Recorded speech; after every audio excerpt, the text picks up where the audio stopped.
mengenal Islam, mengenal pencipta langit dan bumi, mengenal siapa yang kemudian hak untuk diibadahi, untuk disembah berkat baginda Rasulullah Muhammad SAW. Hari demi hari perjalanan perjuangan para apologet Islam membuahkan hasil, saudara-saudara sekalian. Meskipun apologet Islam Indonesia, dalam hal ini yayasan yang di bawah binaan saya sendiri sebagai saudara dari kalian, banyak mendapat kecaman, banyak mendapatkan hujatan, banyak mendapatkan hal-hal yang sifatnya negatif. Tapi itu semua tidak membuahkan perjuangan kita menjadi surut, tidak membuahkan semangat kita melempem. Bahkan semakin hari semakin semangat juang para jihadin untuk kemudian memberikan edukasi kepada anak bangsa, meskipun kita tahu risikonya itu pasti ada. Risiko perjuangan ini pasti ada. Karena itu saya pribadi selaku pembina dan juga sebagai pengurus harian sekaligus memohon dengan sangat kepada seluruh umat Islam yang ada di Indonesia, khususnya di luar pada umumnya, untuk senantiasa selalu mendukung seluruh pergerakan-pergerakan yang diadakan atau yang dilakukan oleh para apologet Islam Indonesia. Ada hal menarik, sahabat, di kesempatan yang akan datang di bulan September kita akan memperingati milad kedua. Saya mohon dengan sangat saudara-saudara bisa hadir. Kalaupun tidak cukup, tidak muat titik acara, ya silakan aja hadir. Minimal kita bisa foto bareng, bisa sungkeman, bisa saling menguatkan satu sama yang lain. Ya kalaupun misalnya tidak sempat hadir, ya minimal memberikan dukungan, ya berupa materi atau doa dan seterusnya. Silakan ambil bagian pada kegiatan ini. Karena salah satu yayasan yang membuat kemudian para misionaris ketar-ketir itu adalah yayasan yang kita dirikan ini, Yayasan Apologet Islam, Yayasan Pembela Akidah Islam. Gitu. Yayasan Pembela Akidah Islam dari orang-orang yang menghina, orang-orang yang menghujat, orang-orang yang menistakan, orang-orang yang merendahkan, orang-orang yang memfitnah Islam dengan ruang lingkup keagamaannya, termasuk Tuhan, Nabi, Rasul, dan juga kitab suci. Begitu teman-teman sekalian. Nah, kembali hari ini kita mengundang saudara-saudara kita Kristen. Tema masih tetap ini, karena kata hizyun fit dunia itu harus betul-betul dipahamkan kepada saudara kita bahwa salib bagi Islam itu adalah sebuah kehinaan. Salib bagi Yahudi itu adalah sebuah kutukan. Nah, dari mana konsep Kristen? Salib itu adalah berkat dan keselamatan. Nah, itu penting untuk kita kaji dari 3 sudut pandang agama ini. Begitu teman-teman. Mungkin sudah ada tamu, kita naikkan.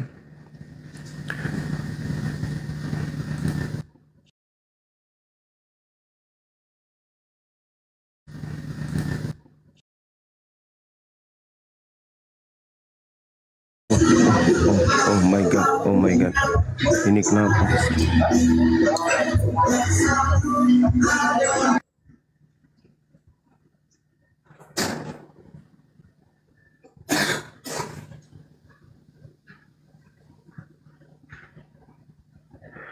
Pagi-pagi udah kesurupan dia.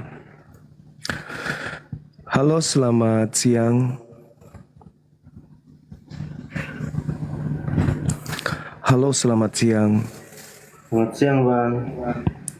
Ya, selamat siang saudara Glenn. Bisa dibuka ininya dek, kameranya. Kita kembali buka kelas untuk belajar pelan-pelan. Nah, Masya Allah. Selamat siang Bang. Siang, ada peranakan Cinanya ya? Saya yang kemarin Bang. Ya itu makanya kutanya, ada peranakan Cina. Enggak Bang. Kenapa dindingnya warna putih? Saya peranakan Jawa. Oh Jawa, ya. Dindingnya dinding semen Bang. Di sini ada gambar Raja Ampat. Oh iya, Masya Allah. Tempat wisata kita yang ada di Wulangi itu mirip sama ini, Raja Ampat. Masya Allah.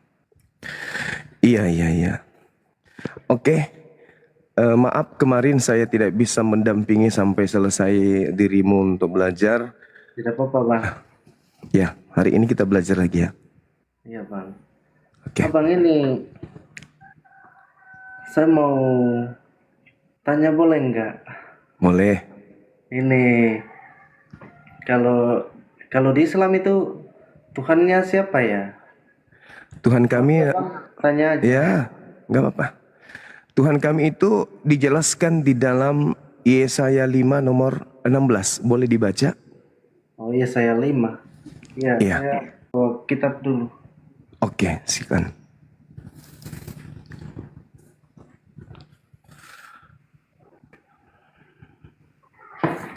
Biarkan beliau membuka kitab supaya pengajaran bisa kemudian lebih enak didengarkan kan gitu. Berapa? Saya berapa Bang? Yesaya 5 nomor 16. Saya buka dulu. Iya. Saya sambil baca chat ya, sambil ngechat sama teman ya. Iya Bang.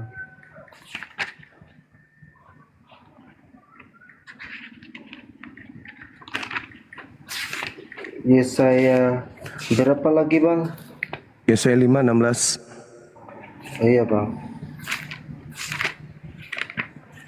Yesaya 5 ayat 16. Ya. Siap. Yesaya 5 ayat 16. Tetapi Tuhan semesta alam akan ternyata maha tinggi dalam keadilannya, dan Allah yang maha kudus akan menyatakan kekudusannya dalam kebenarannya. Iya, di situ dikatakan Tuhan itu maha suci, maha tinggi, betul? Betul Bang. Nah, Tuhan Al-Isra ayat 43 di situ diterangkan pencipta langit dan bumi itu subhanahu wa ta'ala. Maha suci, maha tinggi. Hanya ada satu yang maha suci. Dialah pencipta, disebut Khalik dalam Islam. Kemudian dialah yang maha tinggi, disebut Ta'ala di dalam Islam. Jadi sembahannya orang Yahudi itu maha suci, sembahannya umat Islam juga maha suci. Itu adalah hakikat yang sama. Boleh buka Kejadian 17? Iya Bang. Boleh ya? Kejadian 17 ayat berapa Bang? Nomor 6, nomor 7 coba. Nomor 6 dan 7. Nomor 6, aku akan membuat engkau beranak cucu sangat banyak, engkau akan kubuat menjadi bangsa-bangsa, dan daripadamu akan berasal raja-raja. Aku akan mengadakan perjanjian antara aku dengan engkau serta keturunanmu turun-temurun menjadi perjanjian yang kekal, supaya aku menjadi Allahmu dan Allah keturunanmu. Keturunanmu. Apa perjanjiannya di situ? Perjanjiannya, Allah akan mengadakan perjanjian antara kita dengan Dia. Perjanjiannya apa isi perjanjiannya? Dia akan mengadakan perjanjian antara engkau serta keturunanmu turun-temurun menjadi perjanjian yang kekal. Supaya Allah menjadi Allah dan Allah keturunanmu. Berarti yang disembah orang Yahudi dan yang disembah umat Islam, keturunan Nabi Ismail, itu adalah Tuhan yang sama, betul? Tapi yang saya bingung gitu di sini Bang, kenapa Silakan. kenapa ini Mm-mm. agama Islam macam macam saya tanya kenapa harus ini buka di Bible begitu? Nah sekarang saya kan berdiskusi dengan penganut agama yang menggunakan Bible. Oh iya Bang, begitu. Sekarang, iya. Nah, data yang sama bahwa engkau akan menjadi Tuhanku, aku akan menjadi Tuhanmu, Tuhan anak-anakmu, Tuhan keturunanmu, itu diterangkan di dalam Al-Quranul Karim, surah Al-Baqarah, ayat 134 sampai seterusnya. Nah sekarang kalau misalnya saya minta Anda membawa Al-Quran, am kuntum syuhada'a ishadra Ya'qub al-maut. Ketika Yakub bertanya kepada keturunannya, setelah beliau itu sedikit lagi akan meninggal dunia. Isqala libanihi ma ta'buduna min ba'di. Wahai anak-anakku, apa yang akan engkau sembah setelah nanti aku mati? Kalau na'budu ilahaka wa ilaha abaika Ibrahim wa Ismail wa Ishak wa Ya'qub. Itu aku akan menyembah Tuhannya nenek moyangmu, Tuhanmu, Tuhan Ibrahim, Tuhannya Ismail, Tuhannya Ishaka, wa ilahan wahid, yaitu Tuhan yang satu. Nah, coba kalau di dalam bahasa Ibrani diterangkan di dalam kitabnya orang Yahudi, Shema Israel Adonai Eloheinu Adonai Ahad. Pernah dengar itu? Pernah Bang. Ahad. Al-Quran surah Al-Ikhlas ayat pertama, Qul huwallahu ahad. Jadi Tuhannya umat Islam ahad, Tuhannya Bani Israel ahad. Kalau Tuhannya Kristen baca 1 Yohanes 5 nomor 7. Coba baca 1 Yohanes 5 nomor 7. Bisa enggak? 1 Yohanes nomor 5. Ya. 1 Yohanes 5 nomor 7. Saya buka dulu Bang. Boleh.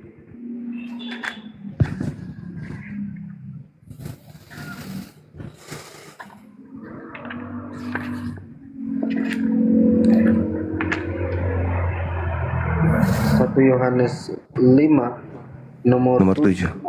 Ya. 1 Yohanes.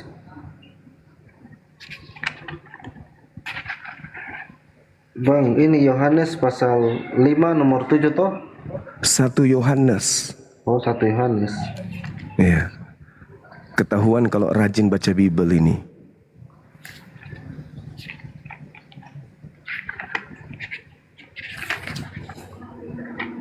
Sese anak budaya langsung pulang. 1 Yohanes 5.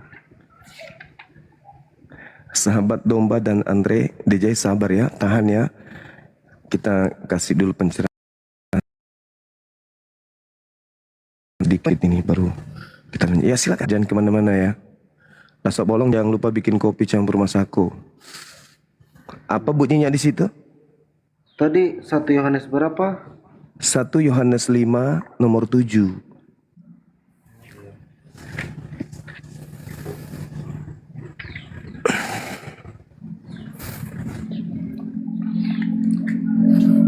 Maksudnya macam ini Injil Yohanes pasal 1 nomor 7 begitu Bang? Bible atau Injil Yohanes 1 Yohanes 5 bab 5 nomor 7. Oh iya. Ada. Yohanes. Kan ada 1 Yohanes, ada 2 Yohanes. Tidak Beda. ada Bang. Ada. Mungkin ini.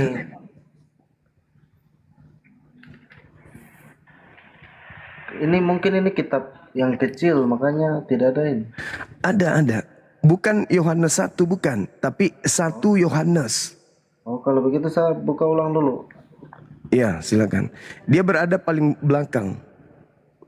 Mana kitabku yang versi lama?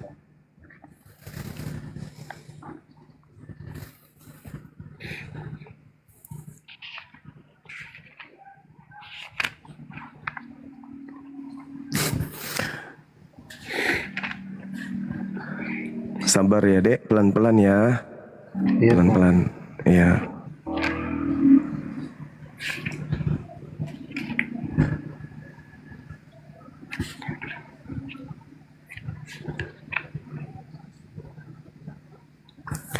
Nanti kalau misalnya kamu ini, mau nggak aku kirim kamu ke Jawa belajar? Boleh. Nah, janji ya. Ya. Saya yang biayai. Mulai dari berangkat dari Papua, uang saku tak kasihin, sampai ke di Jawa sana, belajar. Usia berapa sekarang? Usia baru 17, Bang. Boleh. Suaramu bagus nggak? Kalau kamu nyanyi, Bagus. coba nyanyi sedikit aja. Saya nyanyi lagu apa, Bang?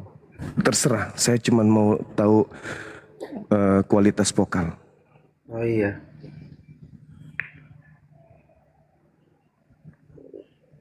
Waktu Tuhan pasti yang terbaik, walau kadang tak mudah dimengerti. Bagus, suaranya bagus. Coba ikuti saya. Ya Rahman.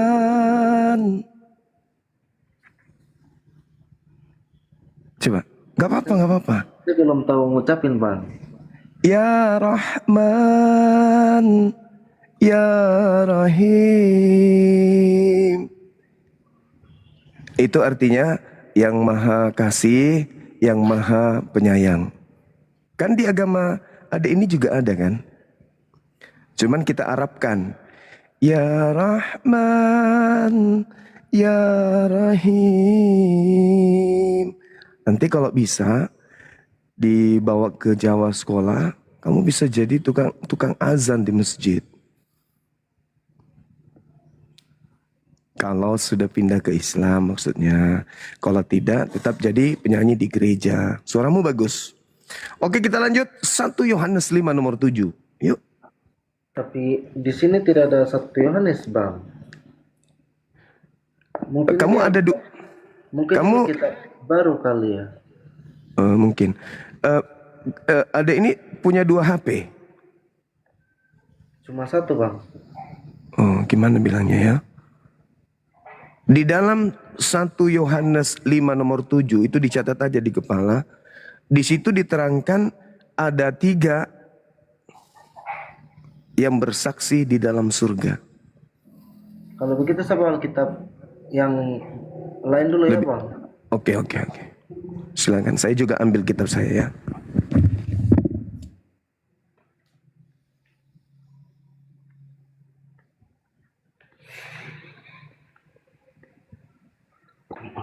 Islam untuk kamu.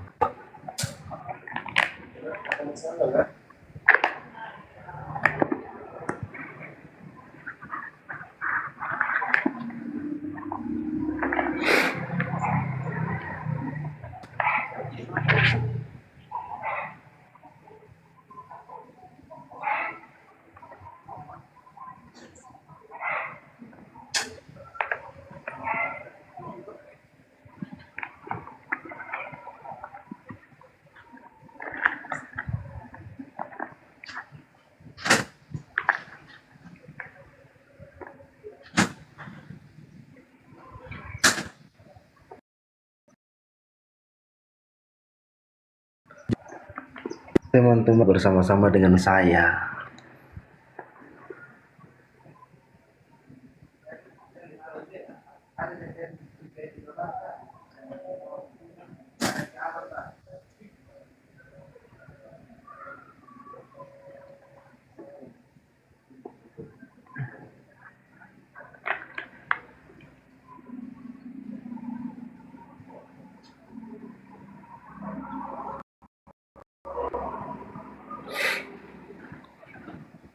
Yang jadi manusia itu firman Allah, teman-teman.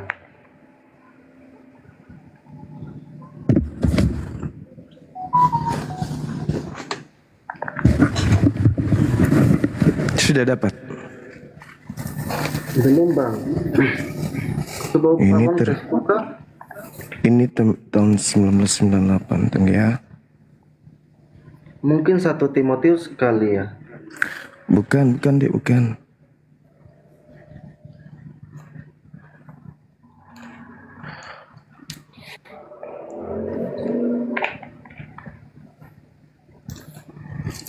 Nah ini dia. Ini. Korintus.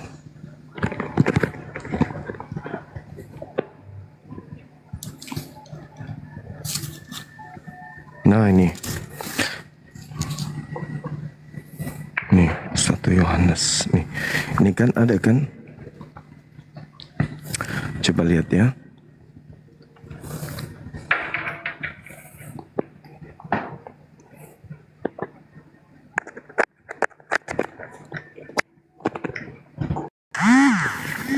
Ini kan ada tuh, nih. Tertulis kan ini apa? 1 Yohanes. Terbaca nggak samamu? Iya, 1 Yohanes. 1 Yohanes berapa ini? 1 Yohanes. 1 Yohanes 1. Kalau ini kan kenapa tidak tertulis ya? Ini Alkitab nih. Harusnya Bible. Nah, kita lihat di dalam 1 Yohanes 5.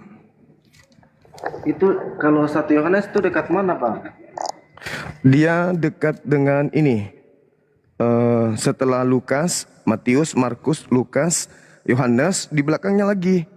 Di situ nanti muncul ini apa? 1 Yohanes. Sebelum 1 Yohanes dia ada 1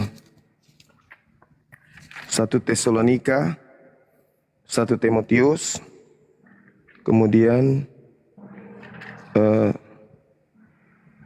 Titus, setelah Titus baru Yohanes, 1 Yohanes. Setelah bukan Titus, bukan.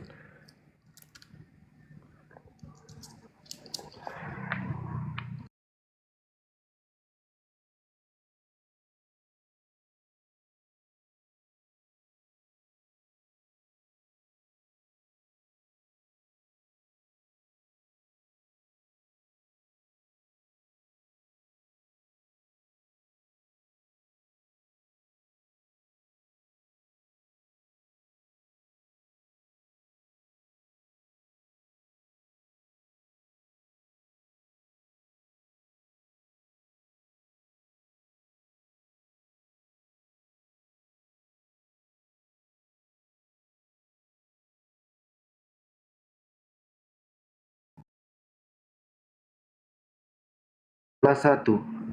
Iya. Jadi di dalam konsep Itu kan Tuhannya Kristen kan yang 3 di dalam 1 itu. Nah itu dia. Sedangkan Tuhannya Yahudi itu cuma 1. Tuhannya Islam juga cuma 1. Tuhannya Yesus juga cuma 1. Yohanes 17 nomor 3. Coba. Bisa nggak? Injil Yohanes 17.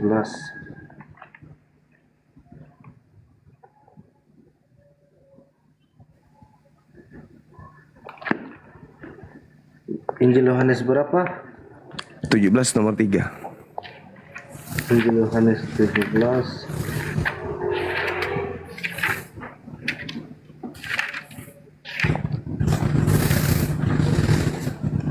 nomor 3 ayat 3. Iya. Inilah hidup yang kekal itu, yaitu bahwa mereka mengenal Engkau satu-satunya Allah yang benar dan mengenal Yesus Kristus yang telah Engkau utus. Nah, berapa Tuhan kata Yesus? Kata Yesus di nomor 3 itu. Iya. bahwa mereka mengenal Engkau. Mereka mengenal Engkau, kita mengenal satu-satunya Allah dan mengenal Ya, Yesus Kristus. sebagai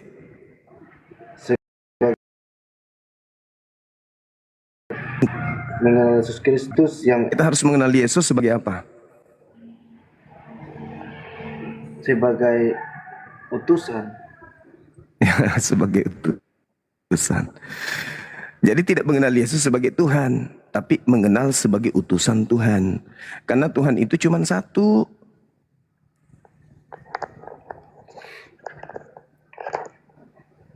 Tapi di dalam Kristen Menurut ini Tuhan kan dia bersatu dengan Yesus. Allah kan bersatu dengan Yesus. iya, tidak masalah. Yesus itu bersatu dengan Tuhannya karena Yesus itu adalah orang yang taat kepada Tuhannya. Orang yang intim kepada Tuhan. Makanya dia disebut anak. Anak itu adalah orang yang patuh kepada Tuhan. Anak Tuhan artinya orang yang patuh kepada Tuhan. Yesus tidak bisa disetarakan dengan Tuhan atau tidak bisa disandingkan dalam arti kata dihakikatkan dengan Tuhan, disetarakan, disejajarkan dengan Tuhan, tidak boleh. Karena kenapa? Kata Yesus, satu-satunya Tuhan adalah Engkau. Aku utusan. Tidak boleh ada 3 Tuhan dalam satu, enggak bisa. Tapi satu-satunya Tuhan adalah yang mengutus Yesus. Dan Yesus sendiri adalah utusan. Coba begini, adek ini kan menganggap Yesus itu Tuhan. Iya. Definisi Tuhan itu apa? Definisi Tuhan. Definisi Tuhan kan sebagai sesembahan. Nah, Tuhan itu kalau diartikan sesembahan, tutup panci juga kalau disembah berarti Tuhan. Terus Tuhan itu kan ini seperti Tuhan itu kan macam yang mengendalikan seluruh hidup kita ini kan. Pintar. Sekarang Yesus dikendalikan gak? Tidak. Loh, Yohanes 5 nomor 3, aku tidak dapat berbuat apa-apa dari diriku sendiri. Kok ada Tuhan kayak begitu? Saya juga bukan pendeta jadi kurang mengerti juga. Ya, justru karena adik ini bukan pendeta, maka harus mengenal Tuhan yang benar. Bagaimana kita menuhankan sesuatu yang punya kelemahan? Bukankah Tuhan itu maha segala-galanya? Maha kuasa kan Tuhan itu? Iya. Nah, Yesus maha kuasa enggak?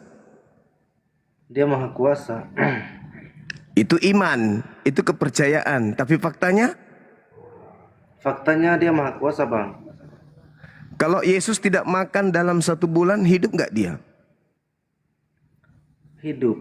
Kalau selama dia masih di dunia kan dia masih ini sepenuhnya manusia, terus sepenuhnya Tuhan juga. Nah, berarti pada saat dia sepenuhnya manusia, berarti dia sepenuhnya bukan Tuhan. Kalau dia sepenuhnya manusia berarti dia sepenuhnya Tuhan juga, karena dia kan firman Allah. Bagaimana bisa sepenuhnya Tuhan kalau dia sepenuhnya manusia? Contoh, ini tak kasih cincin. Oh, ini cincinku yang paling mahal ini, sekitar 3 miliar lebih harganya ini. Ini cincin sepenuhnya emas. Ini cincin sepenuhnya emas. Ada tidak? Ada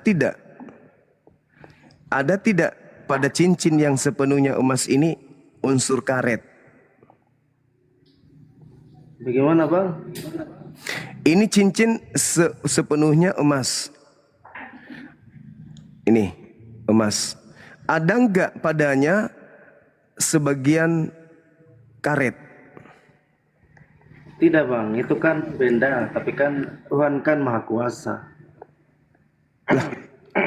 Tadi adik ini mengatakan Yesus sepenuhnya manusia.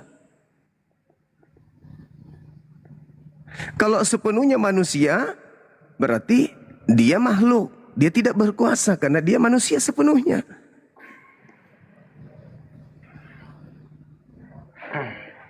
Kalau sepenuhnya manusia kan artinya dia lapar, dia takut, dia was-was, dia ngantuk, dia dia pipis. Karena kenapa? Karena dia sepenuhnya manusia. Itu dia masih di dunia itu yang dia seperti itu. Nanti setelah dia menembus dosa manusia, dia bangkit, baru nanti dia pulang Menjadi Tuhan.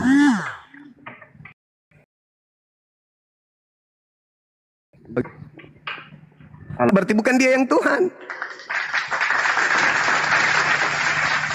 Ada yang membuatnya menjadi Tuhan. Gimana dong? Berarti dia bukan Tuhan. karena dia dan Bapa kan adalah satu toh. Tadi sepenuhnya manusia.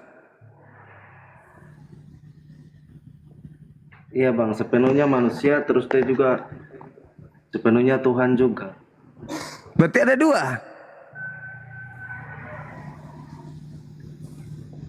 Karena dia datang ke dunia ini dengan suatu tujuan untuk menyelamatkan kita umat manusia. Menyelamatkan kita. Bagaimana cara Tuhan menyelamatkan manusia? Ini kalau Tuhan. Dengan cara Tuhan mengampuni dosa kan? Iya. Nah, apakah Tuhan tidak bisa mengampuni dosa tanpa dia menjadi bukan Tuhan, menjadi manusia? Karena kalau dia datang dengan rupanya sendiri kan pasti kita kan sudah tahu kalau Allah kan tidak terlihat. Jadi dia Berarti datang. berarti yang datang. Ya, dia lalu firman-Nya yang jadi manusia datang ke dunia. Nah, berarti yang datang ke dunia ini Tuhan atau bukan? Tuhan, tapi itu dia punya kata-kata yang jadi manusia, dia punya firman. Berarti kata-kata Tuhan menjadi manusia. Iya. Sehingga manusia ini bukan Tuhan atau Tuhan. Sehingga manusia ini Tuhan sudah, karena firman-Nya yang jadi manusia. Sehingga firman-Nya kan Tuhan kan berfirman kan menciptakan sesuatu kan melalui firman-Nya kan bang. Ya, berarti Yesus ini ciptaan kan? Bukan. Bagaimana? Mana yang betul? Kan dia kan firman Allah. Iya, alam semesta ini apa yang menjadi alam semesta? Firman Allah atau bukan? Alam semesta ini maksudnya bagaimana bang? Alam semesta ini berasal dari mana? Berasal dari Allah. Dengan cara? Allah yang menciptakannya. Dengan cara? Dengan cara Allah yang berfirman sehingga berfirman. Berfirman. Sebelum Maria hamilkan Yesus, Tuhan berfirman dulu enggak? Ia berfirman. Pada saat itu ada di Injil Lukas. Ya, Lukas, Tuhan berfirman. Apa perintahnya di dalam telah lahir bagimu Kristus Tuhan. Itu setelah lahir. Sebelum hamil Tuhan sudah berfirman kepada. Nah, itu berfirman. Berarti Yesus ini berasal dari perkataan Tuhan kan? Iya, jadi Yesus ini kan berasal dari perkataan Tuhan. Nah, matahari berasal dari mana? Bagaimana bang? Matahari berasal dari mana? Berasal dari timur. Berasal dari perkataan Tuhan. Jadilah terang. Iya, Kejadian 1.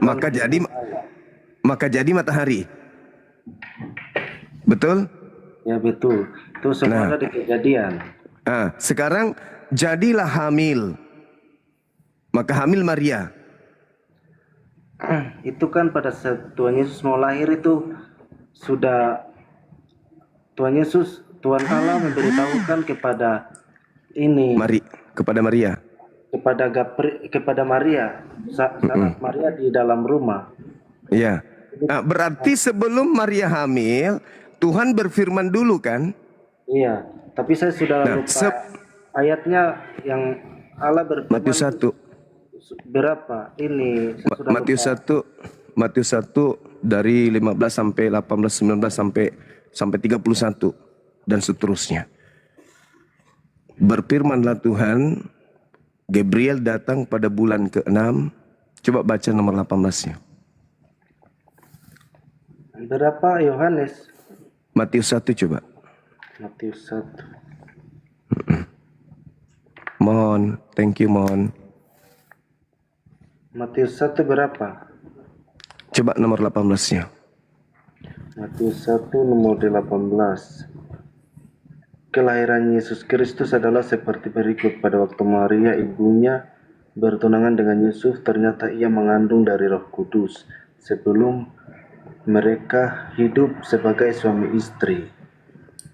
Nah, jadi sebelum mereka kemudian mengandung, pada saat mereka bertunangan, Maria mengandung daripada Roh Kudus. Nah, apa yang dikandung oleh Maria? Tuhan atau manusia? Yang dikandung itu manusia. Bukan Tuhan. Ya, seperti kita kan, dia kan bisa membangkitkan orang mati, bisa menyembuhkan Sekarang, orang lumpuh. Iya, itu kan mukjizat karena dia wakil Tuhan. Iya kan? Menurut saudara, yang dikandung oleh Maria Tuhan atau manusia? Yang dikandung manusia kan? Manusia, tapi dia beda dengan kita. Dia kan bisa membuat. Iya, meskipun beda. Saya dengan adik ini juga beda. Sama-sama kita manusia, tapi kita beda. Tapi kita sama-sama manusia. Yang namanya manusia bukan Tuhan. Berarti Maria tidak mungkin mengandung Tuhan kan? Tapi dia mengandungkan dari Roh Kudus. Kenapa dia mengandung dari Roh Kudus? Karena dia tidak dihamili oleh laki-laki. Roh Kudus kan Roh Allah. Ya, kita semua ini adalah Roh Allah. Roh yang ada dalam dirimu itu Roh Allah. Kejadian 7. Kejadian 6 nomor 3. Coba baca Kejadian 6 nomor 3. Iya. Kejadian 6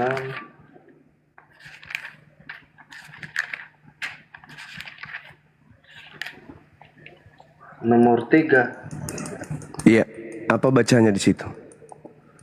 Berfirmanlah Tuhan, rohku tidak akan selama-lamanya tinggal di dalam manusia karena manusia itu adalah daging, tetapi umurnya akan 120 tahun saja. Nah, sekarang roh yang ada dalam diri manusia ini rohnya siapa? Bagaimana? Roh yang ada dalam diri kita manusia ini rohnya siapa? Rohnya Tuhan. Nah, roh yang ada dalam diri Yesus rohnya siapa?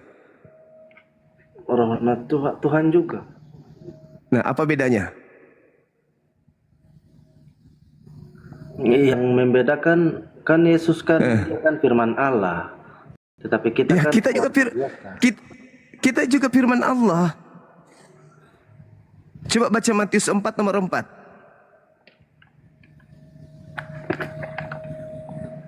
4. Teman-teman muslim, ini adik kita ini, beliau penyembah Yesus dari lahir, sudah 17 tahun.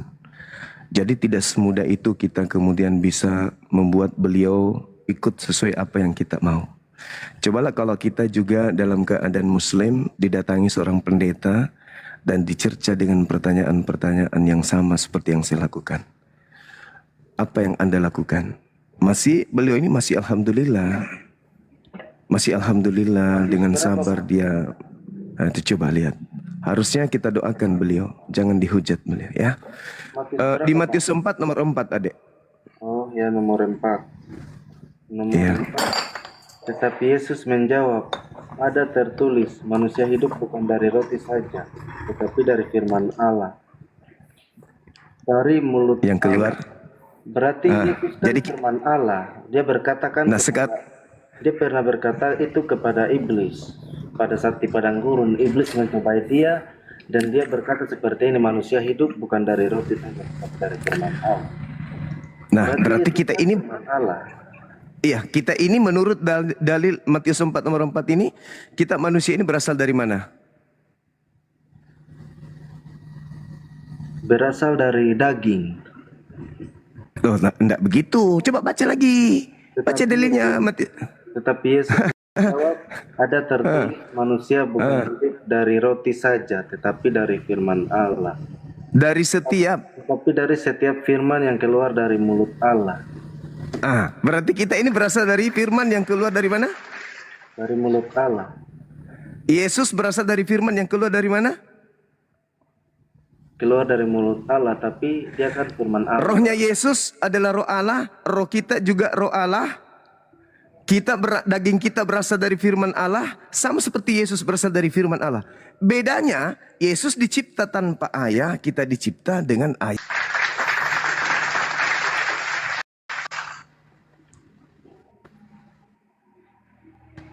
Gimana? Masih mau menuhankan sesama manusia? Tetapi Yesus kan dia ini berasal dari Roh Kudus. Dia kan Maria mengandung daripada Roh Kudus kan, Bang? Halo, Adek.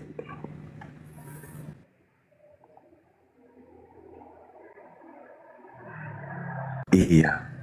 Sorry. Jadi gimana? Berasal dari Yesus kan dia ada karena Roh Kudus. Roh Kudus kan Roh Allah. Kan Maria mengandung daripada Roh Kudus. Jadi Roh Kudus ini kan Roh Allah. Jadi kan Yesus itu berasal dari Roh Kudus. Dan Yesus itu juga sama seperti Allah Bapa karena dia itu Allah Anak. Allah Anak. Adekku tadi kita membaca dalil Yesus berasal dari firman. Kita menurut Yesus juga kan rohnya Yesus roh Allah, karena Roh Kudus itu adalah roh Allah. Kita baca Kejadian 6 nomor 3, ternyata Allah sendiri yang mengatakan rohku tidak berdiam selamanya dalam diri manusia. Kita ini manusia, Dek. Berarti roh yang ada dalam diri kita ini adalah roh Tuhan, bukan roh kita. Jadi begini Bang, jadi roh kita kan memang dari Tuhan, tapi ini Yesus kan Roh Kudus yang ada sehingga kita ada. Tetapi kita manusia Kenapa? Tergantung karena contoh macam seorang perempuan kan hamil karena laki-laki, tapi Yesus kan ada karena Roh Kudus. Nah, itu syukran, mohon. Iya betul. Karena Maria tidak punya suami, maka tidak ada unsur zina di situ. Tadi kan ada tunangannya Yusuf. Supaya tidak dianggap itu adalah zina, Yusuf berzina dengan Maria sampai Maria hamil, maka Tuhan mengutus malaikat suci, roh suci, untuk membuat Maria hamil atas perintah Tuhan. Sekarang saya tanya, berkuasa tidak Tuhan membuat seorang wanita hamil tanpa suami? Kalau menurut saya Tuhan itu berkuasa. Berkuasa. Berarti Yesus ini berasal dari kuasa Tuhan sampai dia lahir. Kan gitu. Tetapi kan sebelum dia lahir itu Tuhan mengutus malaikat Gabriel untuk menyampaikan kalau Tuhan Yesus itu juru selamat. Makanya di Kristen itu kita tahu bahwa dia itu Tuhan. Iya. Nah, Yesus itu memang juru selamat, tapi Yesus itu memang juru selamat. Makanya percaya dia. Tadi hidup kekal itu apa kata Yesus? Mengenal dia sebagai apa? Sebagai Tuhan atau utusan Tuhan? sebagai utusan. Ya sudah. Terus kenapa dipaksakan jadi Tuhan? Karena di dalam Injil Lukas, Kenapa adik ini memaksanya jadi? di dalam Injil Lukas tertulis begini, sejak Tuhan Yesus mau lahir, dia tertulis seperti ini, telah lahir bagimu yaitu Kristus Tuhan di kota Daud, begitu. Nah, malaikat Kristus yang itu artinya memberitahukan. apa? Iya, Kristus itu artinya apa? Kristus itu arti Kristus kah, Bang? Iya, Kristus. Kristus. Kalau Kristus itu kan macam abang bilang bagaimana lagi Kristus? Kristus itu manusia yang diurapi Tuhan. Iya, dia itu diurapi Tuhan. Iya, manusia yang diurapi atau Tuhan yang diurapi?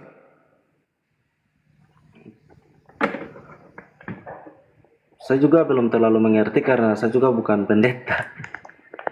Justru pendeta yang jauh tidak mengerti. Karena pendeta hanya mendoktrin. Yang disebut Kristus itu manusia yang diurapi. Kristus adalah manusia yang diurapi Tuhan. Jadi terjemahan yang sebenarnya di Lukas 2 nomor 11 itu adalah, pada hari ini telah lahir bagimu juru selamat, manusia yang diurapi Tuhan di kota Daud. Itu terjemahan yang betul. Pada hari ini telah lahir bagimu juru selamat, manusia yang diurapi Tuhan di kota Daud. Sekarang begini. Bukan begitu, Bang, tapi juru selamat yaitu Kristus Tuhan di kota Daud. Kristus itu bukan Tuhan, adik. Itulah kenapa Kristen itu disebut antikristus. Karena bagi Kristen, Kristus itu Tuhan. Kristus itu manusia. Bukan Tuhan Kristus itu. Kristus itu manusia. Masa Tuhan lahir? Masa Tuhan diurapi? Dia juru selamat bagi Bani Israel. Pada hari ini telah lahir bagimu juru selamat, manusia yang diurapi Tuhan, disingkat Kristus. Kristus Tuhan artinya manusia yang diurapi Tuhan.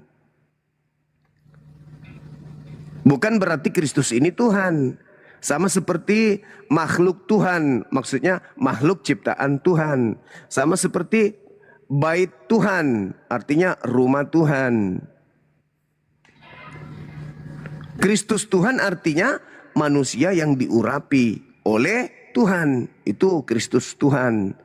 Dalam bahasa Yunani itu tidak ada tanda koma, nggak ada. Dan kitab Anda kan itu bahasa Yunani. Di situ Kristos. Kristos itu apa? Manusia yang diurapi Tuhan. Berarti terjemahan sebenarnya kalau lembaga ini telah lahir bagimu juru selamat, yaitu manusia yang diurapi Tuhan di kota Daud. Itu terjemahan yang sebenarnya. Tapi disingkat oleh Lai supaya jemaatnya itu tidak keluar dari Kristen. Karena kalau jemaat keluar dari Kristen, kurang perpuluhan nanti diterima oleh pendeta. Ada ini berapa kali membayar sumbangan kasih dalam sebulan ke gereja? Sumbangan kasih bagaimana, Bang? Seperti apa? Perpuluhan. Oh, kalau kita itu dari pribadi saja, macam mau memberikan kah, tidakkah, kan sesuai hati, macam dari keikhlasan hati begitu, Bang. Nah, itu dia di antaranya. Tapi Kalau ada kalau jemaat berkurang, Tapi kalau di Kristen itu tidak selalu beri perpuluhan karena ini kita manusia itu yang jadi persembahan yang hidup. Terus kita bawa untuk menyembah Tuhan. Oke. Nah, sekarang kalau misalnya yang lahir ini Tuhan, itu masuk di akal nggak Tuhan lahir? Kalau menurut kita kan tidak masuk akal, tapi kan itu kan rencana Allah. Di mana tertulis Allah berencana lahir jadi bayi? Kalau itu mungkin ada di kitab Yesaya, tapi ini Coba di Bilangan 23 nomor 19. di bilangan 2. Iya, Bilangan 23 nomor 19 coba.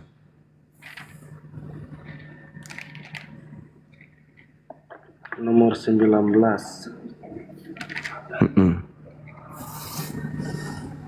Allah bukanlah manusia sehingga ia berdusta, bukan anak manusia sehingga ia menyesal. Masakan ia berfirman dan tidak melakukannya, ia atau berbicara dan tidak menempatinya. Apa di situ dibilang? Tuhan bukan anak manusia Allah bukan manusia. dan bukan anak manusia. Iya. Nah, sekarang Maria melahirkan manusia atau bukan? Kalau Maria lahirkan itu kan manusia, tapi kan itu kan beda dari kita. Kita kan manusia biasa. Tidak puasa. Maria manusia melahirkan. Manusia. Nah, tadi Bilangan 23:19, Tuhan bukan manusia dan bukan anak manusia. Yesus anak manusia. Berarti Yesus bukan Tuhan. Jadi Kristen memang memaksa Yesus ini wajib Tuhan. Kristen yang memaksakan. Karena di dalam Kristen kan kuasa Tuhan Yesus itu nyata. Makanya kita sampai 2000 Di mana? kuasanya Di mana nyata. coba kasih satu tanda di mana Anda mengatakan kuasa Yesus itu nyata. Satu aja. Nanti tuh ini nanti abang bisa nonton di ini ada Bapak Pendeta satu yang sudah tersiar karena dia melakukan pelayanan di Papua dan juga di NTT sana. Dia Bisa melakukan menyembuhkan orang. Rusuli Lubis mungkin? dia punya nama channel itu Markus Nome. Nanti abang sendiri lihat. Oh iya, tahu. Dia berdoa dalam Saudara nama Ki. Yesus. Dia berdoa dalam nama Yesus. Yang lumpuh jalan, yang buta melihat, yang bisu bisa berbicara, dan penyakit yang lainnya juga bisa disembuhkan dalam nama Yesus. Oke, bisa baca Matius 7? Bisa bang. Silakan. Abang tes lihat coba channel YouTube-nya. Saya sering nonton dia. Oh, sering nonton. Karena dia yang menggenapi nubuatan Yesus. Di Matius 7 nomor 22 dan 23. Oh, Matius 7 ayat berapa? 22 dan 23.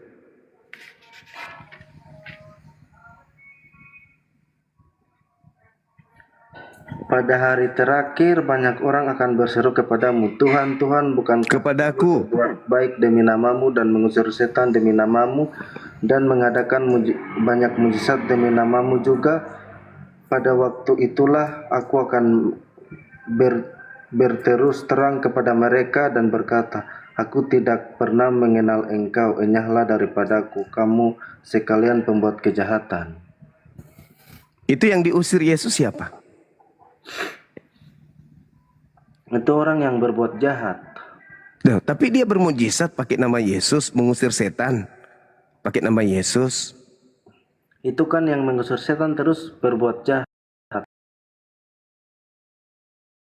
Begitu. Tidak ada di situ yang memanggil aku Tuhan, bermujizat, bernubuat pakai namaku, mengusir setan pakai namaku, dianggap sebagai pembuat kejahatan oleh Yesus. Dan itu bukan Islam, itu Kristen yang Anda barusan sebutkan tadi itu. Markus, siapa namanya? Markus Lemo, siapa? Markus Nome. Markus Nome.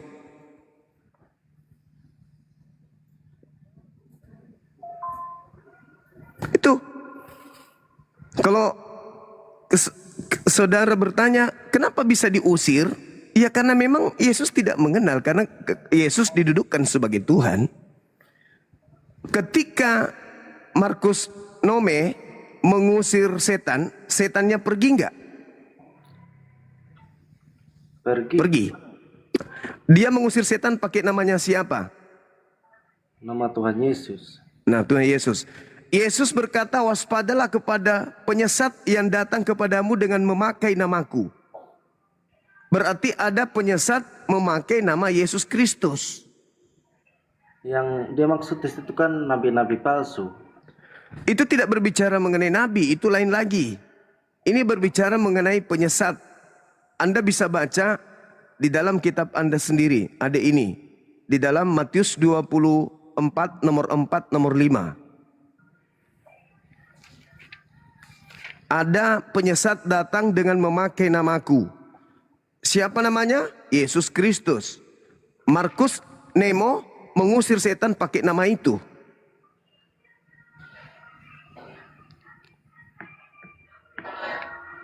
Berarti yang datang kepadanya Yesus asli atau Yesus palsu? Yesus yang asli. Terus kenapa Yesus mengatakan aku tidak mengenal engkau? Itu jadi ayat itu dia punya penjelasan itu kan kayak begini Bang. Ini dia penjelasan itu macam nanti ketika kita sudah meninggal sampai kita sudah dihakimi di sana. Contoh macam kita tidak berbuat baik di dunia ini.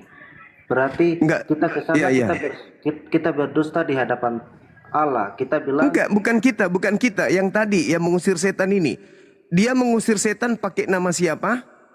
Yesus. nama Tuhan Yesus. Nah, sekarang ketika dia mengusir setan pakai nama Yesus, setannya pergi. Pergi. Lalu Yesus siapa yang datang membantu dia? Asli atau palsu? Asli. Kalau asli, kenapa dia mengatakan aku tidak mengenal engkau?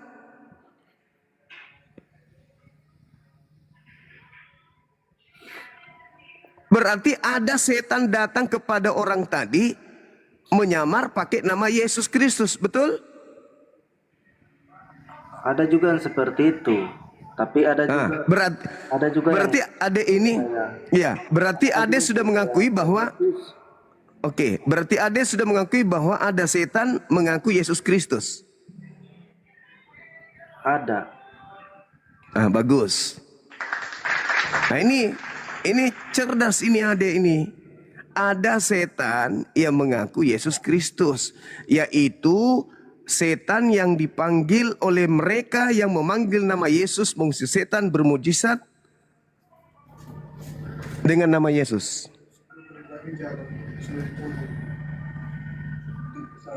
Oh, kita harus ada. Oke. Itu loh. Jadi menurut Yesus ada setan yang mengaku Yesus, yang datang kepada pendeta, yang datang kepada pastor, yang datang kepada orang-orang Kristen, yang mengobati, yang mengusir setan, yang bermujizat pakai nama tersebut. Gitu loh. Tapi ada juga yang seperti ini Bang. Ada juga yang macam yang dimaksud itu seperti orang-orang yang tidak jadi pengikut Yesus tapi pura-pura jadi pengikut Yesus, sehingga dia punya kuasa kegelapan yang dia pakai itu dia bisa juga membuat mujizat. Sehingga yang Abang bilang dan dia bermujizat pakai nama siapa? Pakai nama Yesus, tapi nama Yesus yang dia pakai itu Yesus palsu. Nah, berarti ada setan yang memalsukan Yesus.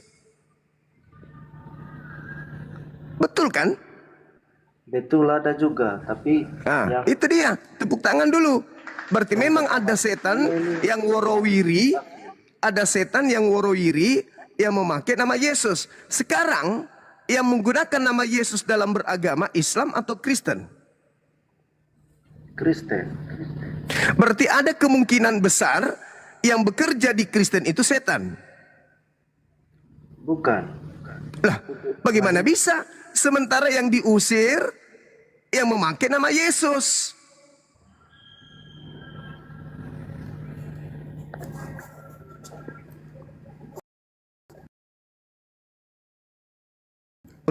Dan hanya Kristen yang menggunakan. Karena kita Sementara kita tahu bahwa Yesus bangkit dan mengalahkan maut, dan dosa kita sudah diampuni. Iya. Kan Yesus mengatakan, waspadalah kepada penyesat yang datang kepadamu dengan memakai namaku dan berkata, akulah dia. Hari ini kita membaca Matius 7, 22, 23. Yesus mengusir orang-orang yang bermujizat, bernubuat, mengusir setan pakai nama Yesus Kristus. Yesus tidak mengenalnya. Berarti ada sekelompok manusia yang terjerat dengan makhluk iblis nyamar Yesus. Dan adik saya ngakui bahwa itu terjadi di Kristen. Berarti yang mengobati selama ini, yang bermujizat selama ini, itu adalah orang Kristen dengan memakai nama Yesus. Berarti ketika Yesus yang asli datang dan mengatakan, aku tidak mengenal engkau, kalian pembuat kejahatan. Berarti iblisnya yang datang ke mereka mengaku Yesus. Tergenapi sudah.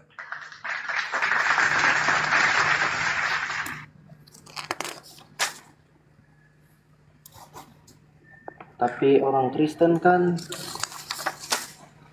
percaya Yesus. Yesus kan yang berkuasa, yang adalah juru selamat. Iblis di dalam Lukas 4 nomor 6 mengatakan begini. Kuasa langit dan bumi akan aku berikan kepadamu kalau kau menyembah aku, sebab aku berkuasa memberikan kepada siapapun yang aku kehendaki. Iblis mengatakan itu kepada Yesus. Yesus, kalau kau sembah aku, segala kuasa langit dan bumi dan kemegahannya akan aku berikan kepadamu kalau kau menyembah aku.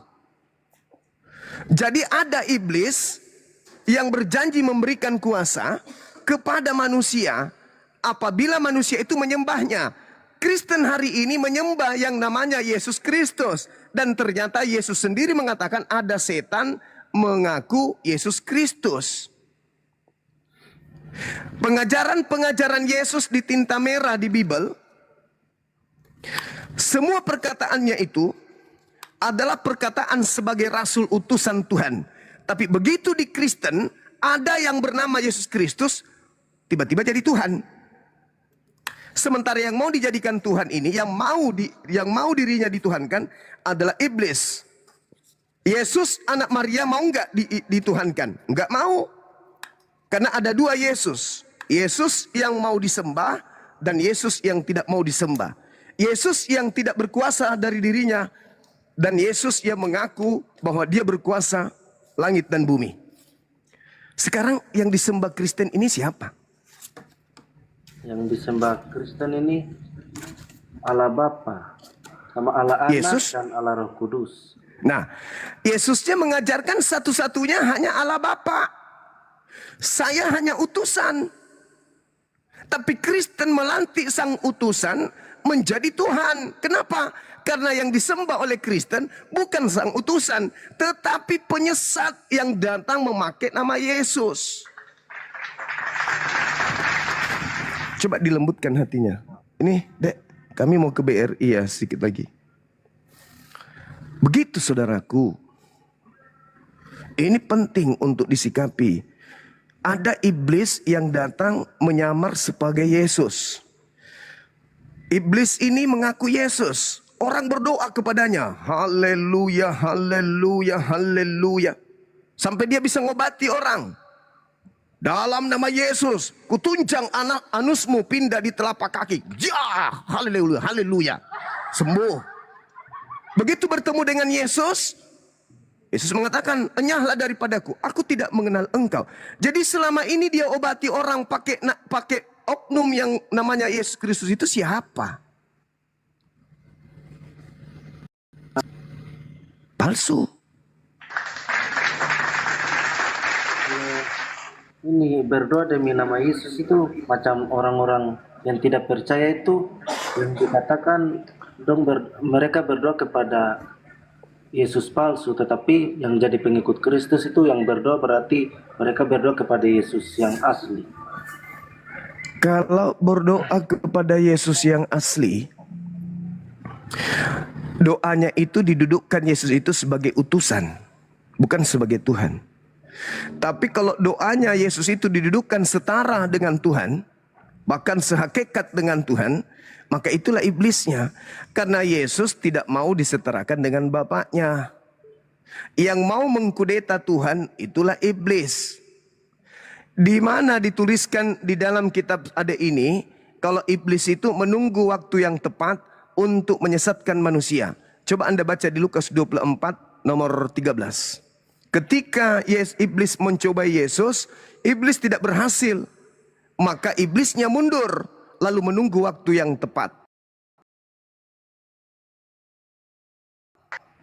Kapan waktu yang tepat? Ada orang yang mati dikutuk, disitulah iblis berkarya. Tapi ini materinya terlalu berat.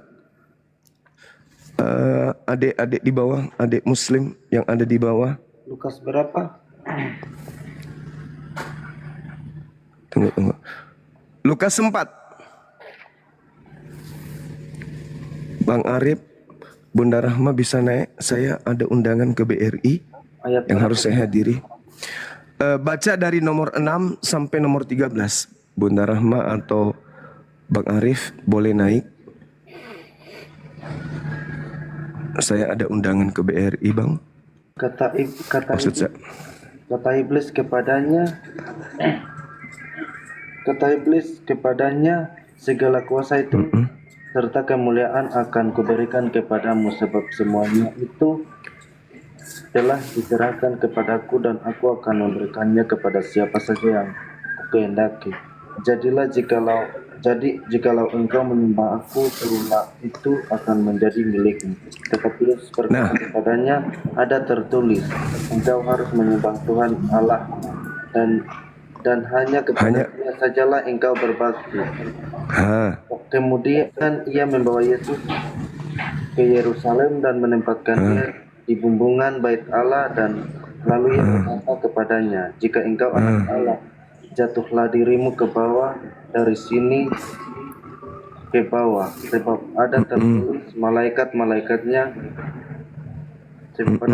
mengenai engkau, ia akan memerintahkan malaikat-malaikatnya untuk melindungi engkau, dan mereka akan menantang engkau di atas tangannya, supaya kakimu jangan terantuk kepada batu. Yesus menjawabnya, katanya, ada firman, jangan engkau mencobai Tuhan Allahmu. Sesudah Yesus mengakhiri semua percobaan itu, ia mundur daripadanya dan menunggu waktu yang baik. Berarti jadi di dalam ayat 12 itu Yesus berkata seperti ini.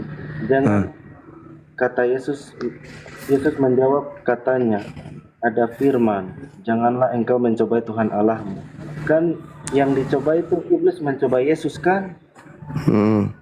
Jadi Tuhan Yesus berkata seperti ini, jangan engkau mencobai Tuhan Allahmu. Berarti Yesus adalah Allah. Makanya Yesus berkata seperti itu. Yesus berkata begini, jangan engkau, ada tertulis, kata iblis, dan hanya kepada Dia. Dia siapa? Ini di dalam ayat 12 seperti ini. Yesus menjawabnya, katanya. Yesus menjawab iblis, ada firman. Firman berasal dari ini mulut Allah. Janganlah engkau mencobai Tuhan Allahmu. Allah sendiri bilang seperti ini. Jangan iblis mencobai Tuhan Allah. Karena maksud Yesus itu Dia adalah Allah sendiri. Nah, iblisnya oke, saya udah paham. Iblisnya mencobai Yesus karena ada tertulis tentang anak Tuhan atau tidak? Dia mencobai Yesus karena Yesus itu anak Allah. Nah, jadi yang ingin dicobai di sini Allah, bukan anaknya. Cuman iblis ingin membuktikan apakah Yesus ini betul-betul anak Tuhan atau bukan. Sebab ada tertulis malaikat dia akan mengutus malaikatnya agar dia menantang engkau di tangannya, agar kakimu tidak terantuk kepada batu. Itu tertulis di mana? Itu tertulis di ayatnya yang ke-11.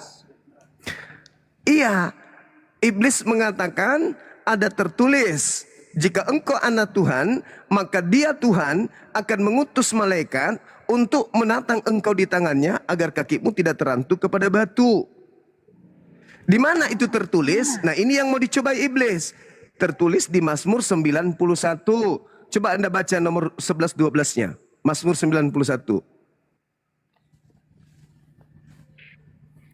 Assalamualaikum warahmatullahi wabarakatuh. Waalaikumsalam warahmatullahi wabarakatuh. Iya, Bun. Nanti saya ada undangan ke BRI. Tunggu ya.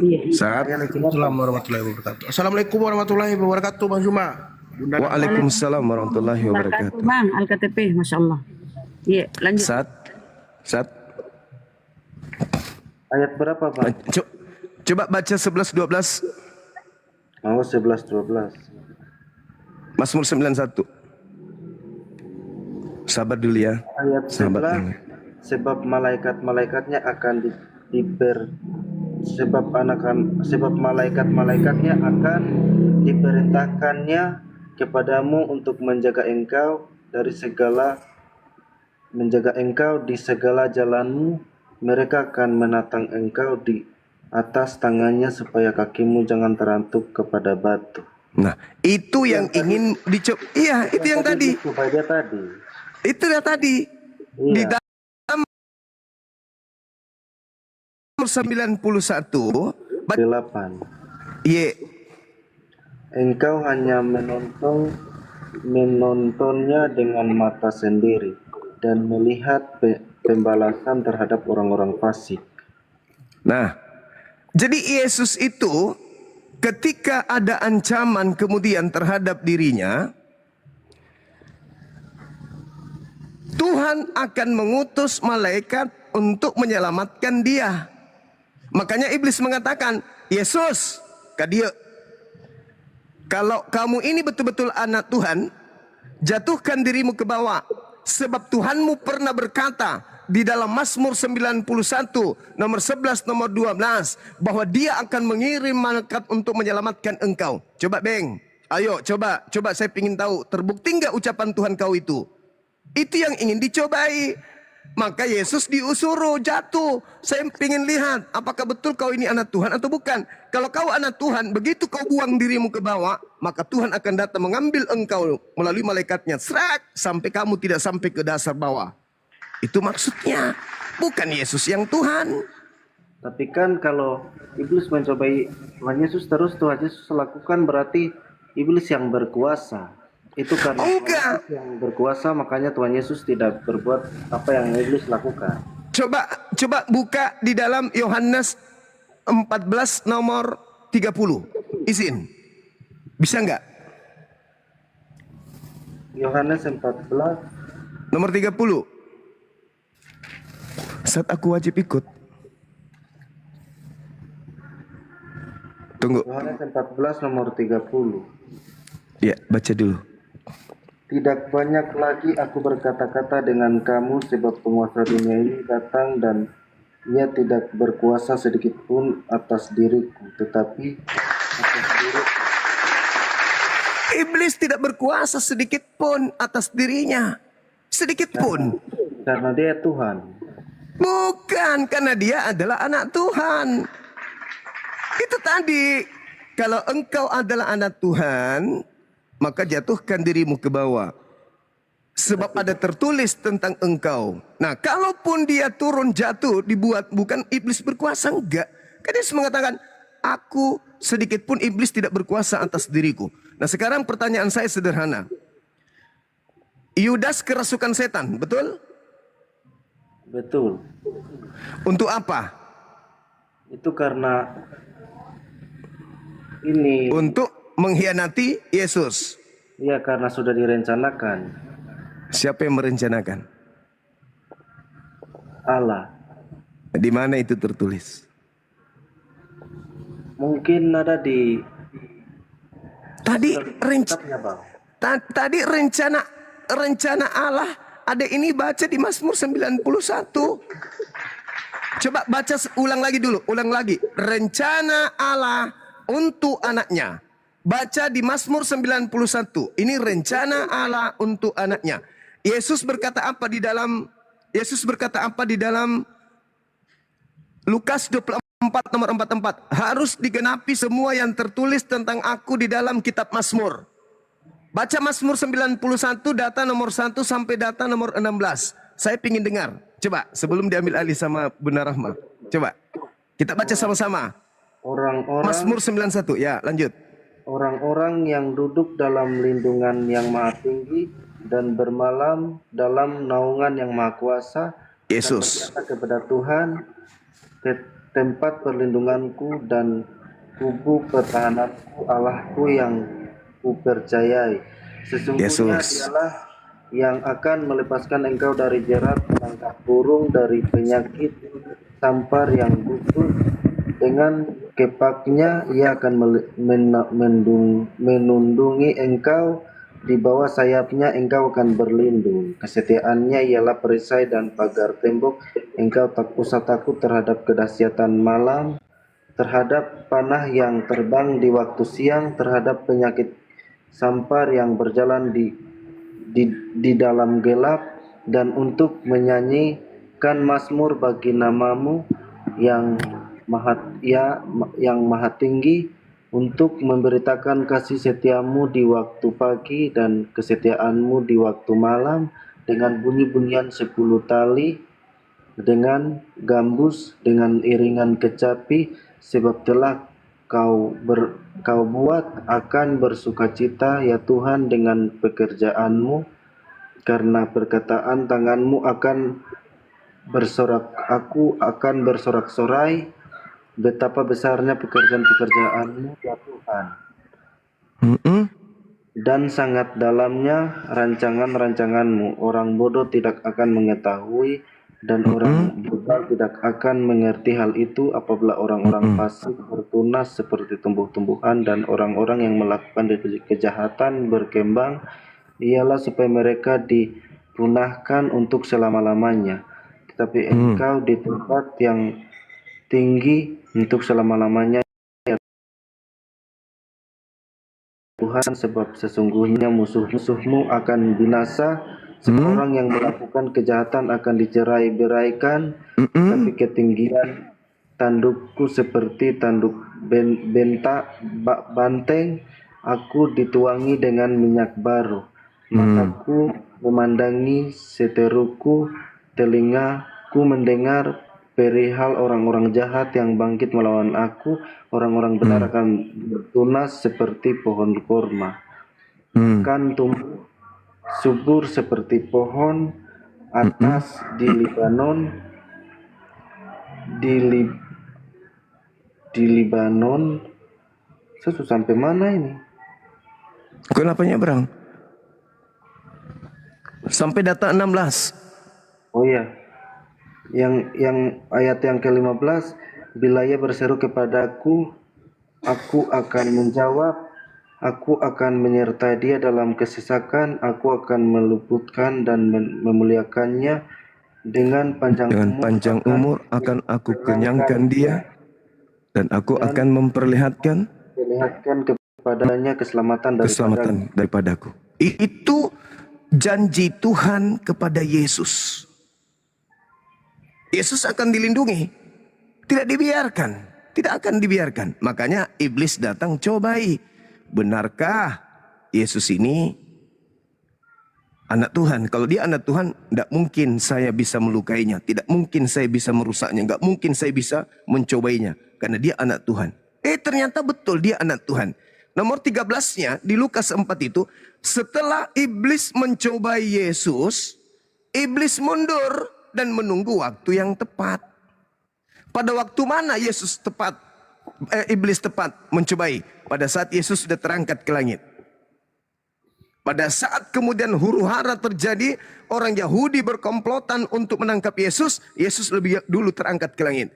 Adalah si iblis ini yang datang mengaku Yesus. Dialah yang ditangkap, dialah yang disalib, Dialah yang keluar dari kubur pada hari ketiga. Dialah yang datang kepada Paulus. Dialah yang datang di Pulau Patmos. Dialah yang datang kepada Ananias. Dialah yang datang kepada Markus. Dialah yang Kristen sembah. Makanya Kristen diusir karena menyembah kepada si palsu. Begitu adikku. Tapi tenang, pelan-pelan kita belajar. Jangan gusar hatimu. Ini kau dikasih petunjuk sama Tuhan sampai bisa ketemu dengan Bang Suma dan tim. Kamu orang benar, kamu orang baik. Sorry, kamu adik saya yang baik. Maukah nanti Anda tetap Kristen mati dalam kekristenan? Kamu tetap adik saya. Oke? Nah, sekarang saya pamit dulu. Saya harus ibadah. Bunda Rahma, saya ada panggilan ke BRI. Saya harus ada di sana. Tetapi saya mantau. Nanti saya dinaikkan pakai akun yang lain. Ya, Bunda ya? Siap, iya, Guru. Tetap di sini, apalagi ada Dinda kita, ada KTP. Ya, tetap belajar, nanti tanya jawab sama Dinda KTP aja. Tanya jawab, sementara saya dulu siap-siap untuk berangkat. Saya ada panggilan untuk user-user saya mau akad kredit, alhamdulillah. Semoga ini bisa dilancarkan oleh Allah Subhanahu wa taala. Jadi, teman-teman yang ada di Makassar, Gua Maros yang pingin punya rumah tanpa DP, tanpa biaya akad, tipe 36, luas 6 kali 13, ya, langsung bisa masuk. Sudah ada sertifikatnya, sudah ada listriknya, sudah ada airnya, tak ada biaya akad, tidak ada uang DP dan seterusnya. Silakan menghubungi saya di kontak saya atau di Bunda Rahma. ACC dari bank ya, Gurunda ya? Iya. Nanti KTP-nya disetor ke kita, habis itu KTP-nya diperiksa oleh BI, begitu BI mengatakan KTP ini aman, maka lancar semuanya. Bisa langsung masuk. Hari ini kemudian, Bang saya mau bang, ini KTP saya. BI mengatakan KTP aman. Langsung bisa masuk. Akad belakangan. Keren ya. Dan saya sudah lihat ya lokasinya ya teman-teman. Itu bebas banjir. Dan beberapa menit aja dari perbelanjaan ya. Sekolah. Alfamart 5 menit. Pasar Alfamart. 5 menit. Bener. Kostrat 7 menit. Polsek 7 menit. Puskesmas 5 menit. SD, SMP, SMA 7 menit. Dekat semuanya. Betul, iya. Dekat semuanya. Dari bandara 30 menit. Dari kota Bandara Sultan Hasanuddin. Sekira begitu Bunda Rahma, Dinda KTP dan juga Glenn. Tetap belajar. Jangan keraskan hati, belajar aja. Kalau ada yang salah ditanyakan. Kalau ada yang belum jelas ditanyakan. Gitu ya sementara ya teman-teman. Habis ini saya naik kembali pakai akun yang lain. Oke. Assalamualaikum warahmatullahi wabarakatuh dan semangat siang. Salam. Sukses Ki. Amin. Makasih Bun. Jadi aku ingin membawa ini sedikit ya, sementara Gurunda ada urusan dulu ya teman Bang Glenn ya. Coba buka Bang Matius 11. Ini yang ringan-ringan aja dulu ya. Bahasan yang berat tuh biar Gurunda. Matius 11:25 Bang, coba. Matius 11:25. Coba Bang. Saya yang buka, Bu. Iya, boleh, silakan. Atau baca. Berapa? Siapa sih sebenarnya Yesus ini? Perintah Yesus apa? 11:25, coba Bang.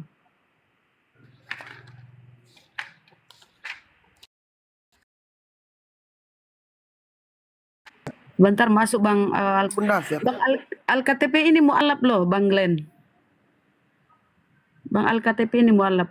Itu di bawahmu, saudara. Lanjut. Oh, iya. Sudah. Yang ini judulnya Ajakan Juru Selamat. Ya.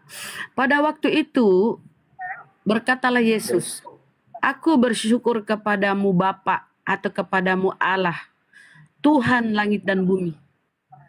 Nah, menurut Yesus sendiri, Bapa atau Allah itu adalah Tuhan langit dan bumi. Ya kan? Nah, saudara-saudara Jadi, Kristen, Tuhan Yesus berdoa seperti itu kan, itu di dalam Kristen tuh pengertiannya seperti ini, Bu. Jadi Nah, Yesus gimana? berdoa seperti itu supaya kita umat-umatnya bisa membawa teladan daripadanya dan bisa belajar untuk berdoa kepada Allah seperti itu. Tetapi Yesus dan Allah adalah satu. Karena Bentar. Ketika kita baca itu, adalah Yesus firman berkata, Yesus bersyukur kepada Tuhan. Berarti seseorang yang bersyukur kepada Tuhan, tentu dia bukan Tuhan itu sendiri. Ya kan? Misalnya kita ini bersyukur kepada Tuhan. Ya kita ini sebagai ciptaan, sebagai manusia tentu wajib bersyukur kepada Tuhan. Karena kita diberi rezeki, kita diberi kesehatan, kita diberi kemampuan untuk segala macam. Kita bersyukur. Nah, Yesus dalam konteks ayat yang kita baca tadi, dia bersyukur kepada Tuhan langit dan bumi. Dia mau Jadi berkata bahwa aku ini bukan Tuhan, yang Tuhan itu adalah Bapa. dia berdoa itu dia Maka menunjukkan teladan supaya maka kita dia bisa mengikuti, kita enggak bisa bang, enggak, bukan teladan. Kalau dia teladan, tentu dia menyatakan kalau misalnya dia Tuhan, dia tentu mengatakan dirinya Tuhan. Di Taman Getsemani dia sujud. Yesus maju sedikit lalu sujud. Dia bilang mau memberikan teladan. Siapa? Dia sendirian di sana, Bang. Dia sujud ke tanah. Kemudian dia berdoa, "Ya Bapakku, sekiranya cawan ini bisa lalu di hadapanku." Itu di Matius ya. "Tapi bukan kehendakku yang jadi, melainkan kehendakmu yang jadi." Oke, dan tadi seperti yang dibawa oleh Bang Zumba gurunda saya ya, Matius 4:10 pun di situ tertulis, Yesus mengusir iblis. "Enyahlah iblis, sebab ada tertulis, engkau harus menyembah Tuhan Allahmu dan hanya kepada Dia sajalah engkau berbakti." Kepada Dia sajalah engkau berbakti, Dia. Kalau dirinya itu merujuk kepada dirinya, tentu tertulis kepada Aku saja engkau berbakti. Kan ini merujuk data-datanya kan kepada iblis, Dia sajalah engkau berbakti. Kenapa? jadi kan ini iblis berkata seperti ini. Jika engkau anak Allah, jatuhkanlah dirimu ke bawah, sebab ada tertulis, Allah akan menyuruh malaikat-malaikatnya menatang Engkau sehingga kakimu pun engkau. tidak akan terantuk ke batu, seperti di Mazmur tadi kan udah dibaca. Memang ada tertulis Tapi di Yesus Mazmur menjawab seperti 91. ini. Tetapi Ah, firman Tuhan berkata seperti ini. Seperti ini, jangan engkau mencobai Tuhan Allahmu. Dia berkata di dalam ayat 12 seperti itu. yang dicobai itu kan ada tadi di Mazmur 91. Allah di Mazmur itu berkata, Dia akan menyuruh malaikatnya menatang engkau, sehingga kakimu pun tidak akan terantuk ke batu. Kan itu di perjanjian lama, seperti dibaca tadi Mazmur 91. Ada tertulis bahwa Allah akan menyuruh malaikatnya menatang engkau. Nah itulah yang mau diuji oleh iblis. Apa benar Allah atau Allah di kalian tuh akan menolong Yesus? Ya kan? Makanya Yesus menjawab, jangan engkau mencobai Tuhan Allahmu. Ingat, Tuhan Allahmu itu satu entitas, satu pribadi. Ya, Yesus selalu mengajarkan Tuhan Allahmu. Tidak pernah Yesus ajarannya memisahkan antara Tuhan dengan Allah. Tuhan Allahmu. Seperti Musa pun Musa di Ulangan 6:4, dia menyeru kepada Bani Israel, dengarlah orang Israel, Tuhan Allah kita, Tuhan itu Esa. Tuhan Allah enggak terpisah. Yesus pun ketika seorang murid bertanya kepada Yesus di Matius berapa ya? Seorang murid bertanya, "Guru, hukum apa yang terutama?" Dijawab oleh Yesus, dengarlah orang Israel, Tuhan Allah kita, Tuhan itu Esa. Sama ajarannya Musa di perjanjian lama di Ulangan 6:4. Yesus pun begitu pengajarannya. Ya kan? Tuhan Allah kita, Tuhan itu Esa. Satu entitas, satu pribadi tidak Tuhan itu terpisah. Tapi, Tuhan sebentar itu Bang, sebentar, Tuhan itu sedikit memang lagi. Esa, Bu. Sebentar, sedikit Tuhan lagi. itu memang Ini, Esa. sebentar lagi Bang. Ini pengajarannya tentang pengajaran Yesus dan pengajaran Paulus atau dogma kalian, doktrin kalian ya. Yesus mengajarkan Tuhan Allah tidak terpisah. Tuhan Allah kita. Seperti ini kan tertulis. Janganlah engkau mencobai Tuhan Allahmu. Tuhan Allah. Tetapi Paulus pengajarannya di 1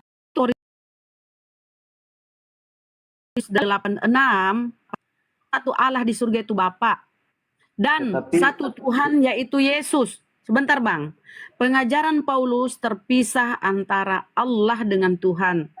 Allah itu Bapa, Tuhan yaitu Yesus. Ini pengajaran Paulus. Tapi pengajaran Yesus, Tuhan Allah kita, Tuhan itu Esa. Pengajaran Musa, Tuhan Allah kita, Tuhan itu Esa.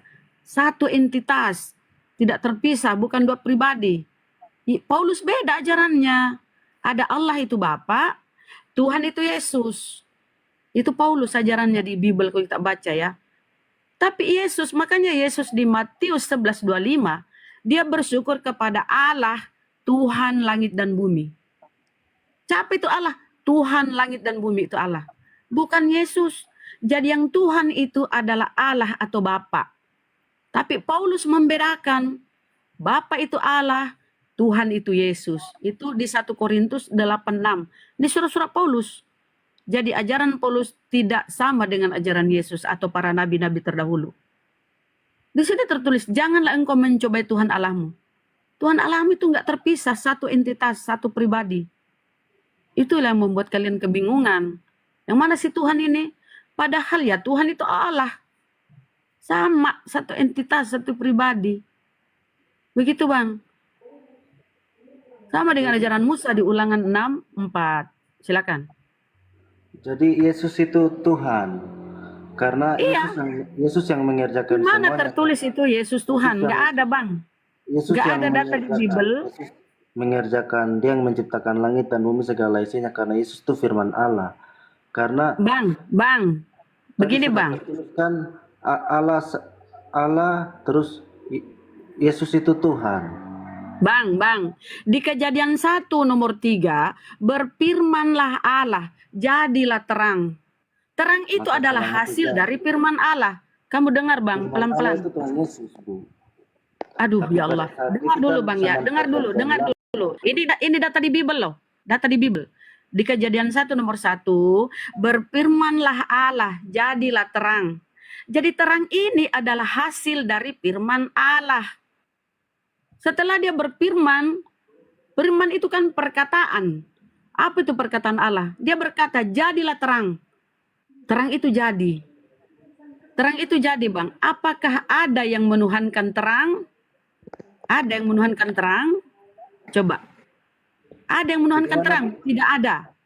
Padahal itu adalah hasil dari firman Allah. Berfirmanlah Allah, jadilah cakrawala. Apa cakrawala itu Tuhan? Karena itu adalah hasil dari firman Allah. Enggak ada yang menuhankan cakrawala. Yesus pun hasil dari firman Tuhan. Dengar Bang. Dengar. Jangan terlalu terdogma pikiranmu, jangan. Ringankan dulu pikiranmu Bang ya. Kita by data, by perkataan Yesus. Di dalam perjanjian baru, ketika kita baca Yohanes 1:14, firman itu telah menjadi manusia. Telah. Bukan Iya, firman itu Yesus. Sehingga Yesus Bukan, itu adalah Bang. firman. Seperti itu. Bukan firman itu Yesus. Firman itu telah menjadi manusia. Firman itu telah menjadi cakrawala. Firman itu telah menjadi terang. Apakah ada yang menuhankan cakrawala atau terang? Nggak ada. Firman itu telah menjadi Yesus. Nah, kita mundur sedikit ya, mundur sedikit Bang, pencerahanmu. Ini saya sampaikan, kau terima atau enggak itu imanmu ya. Cuma kita ingin memaparkan. Ketika malaikat Gabriel mendatangi Maria, ini prosesnya Bang ya. Malaikat Gabriel, thank you Mbak Merpati. Malaikat Gabriel mendatangi Maria. Gabriel berkata, salam hai engkau Maria. Aku ini utusan Tuhan kepadamu. Di pengakuan Gabriel menemui Maria. Aku ini utusan Tuhan kepadamu, menyampaikan. Apa kata-kata yang ingin disampaikan oleh Gabriel ini? Itulah firman Tuhan. Menyampaikan bahwa engkau akan mengandung. Apa yang disampaikan oleh Gabriel, itulah firman dari Tuhan. Karena Gabriel ini utusan Tuhan kepada Maria, menyampaikan apa isi firman Tuhan disampaikan oleh Gabriel. Engkau akan mengandung dan akan melahirkan seorang anak laki-laki dan kau beri nama dia Yesus. Itulah isi dari firman Tuhan. Itulah perkataan Tuhan yang dibawa oleh Gabriel disampaikan kepada Maria. Makanya firman itu bersama-sama. Karena firman itu keluar berasal dari Tuhan. Perkataan Tuhan ini disampaikan kepada Gabriel. Tuhan menyampaikan kepada Gabriel. Tuhan berfirman kepada Gabriel. Firman ini disampaikan kepada Maria. Jawab Maria, bagaimana mungkin aku bisa punya anak Gabriel? Aku ini tidak disentuh laki-laki. Nggak ada laki-laki menyentuh aku. Dijawab oleh Gabriel, Maria, Elizabeth, sanakmu itu pun lagi mengandung. Usia kehamilannya 6 bulan. Yang disebut mandul. Mandul ini Elizabeth, tapi kata Gabriel lagi, sebab Allah itu mudah bagi Allah. Elizabeth yang mandul bisa hamil. Kenapa Gabriel membawa Elizabeth supaya Maria paham bahwa itu mudah bagi Allah. Kehamilanmu itu tanpa laki-laki bisa terjadi karena itu mudah bagi Allah. Di Lukas 1:35 kata malaikat, itu mudah bagi Allah. Kemudian apa jawab Maria? Jadilah padaku sesuai perkataanmu itu. Kemudian malaikat itu pergi. Terjadi kehamilan. Yohanes 1:14, firman yang disampaikan oleh Gabriel itu kepada Maria, terjadi proses kehamilan dan jadilah manusia dia. Jadi hasil dari firman yang dibawa oleh Gabriel kepada Maria, kemudian terjadi proses kehamilan dan lahir seorang bayi laki-laki, diberilah dia Yesus. Itu prosesnya, itu namanya firman, perkataan Tuhan yang dibawa oleh Gabriel.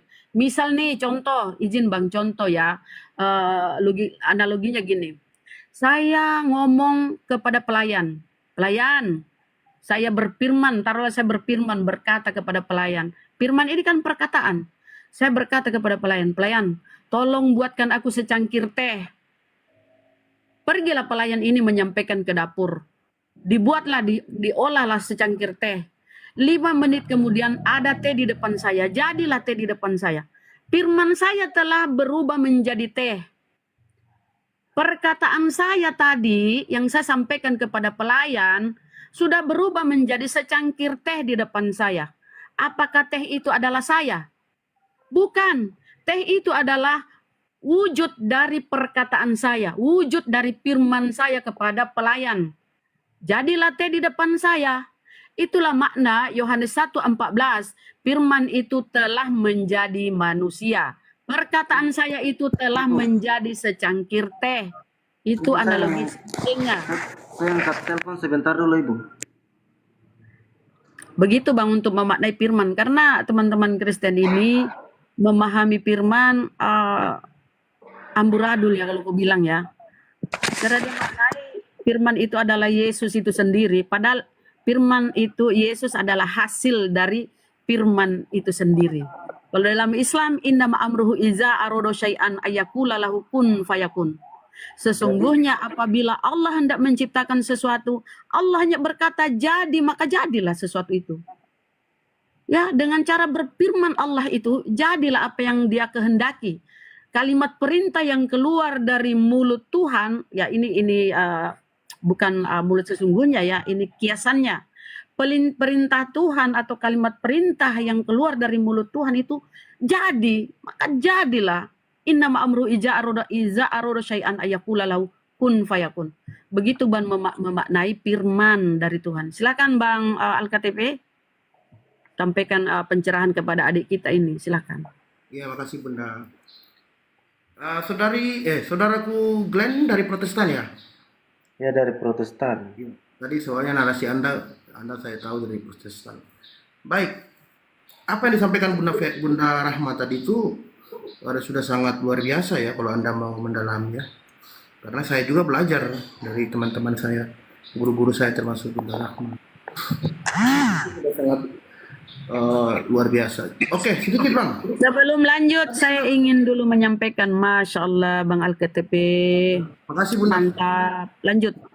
Keren. Ya, makasih Bunda. Ya, Jadi tadi kan coba Anda bicara buka di tentang- Matius. Bentar, tadi kan Anda bilang Yesus adalah Tuhan, ya kan? Sampai Yesus adalah firman Allah. ya. Baik. Boleh Anda buka di Matius 12. Matius 12. Ya, ayat 15 ya. Nomor 15. Matius 12 ayat 15. Ya. Tadi kan Anda mengatakan Yesus adalah Sang Pencipta ya. Itu apa judul Bang? Tetapi Yesus mengetahui Ya, judul berikutnya dulu dibaca Bang. manusia Judul dari sana. berikutnya. Judul di atasnya.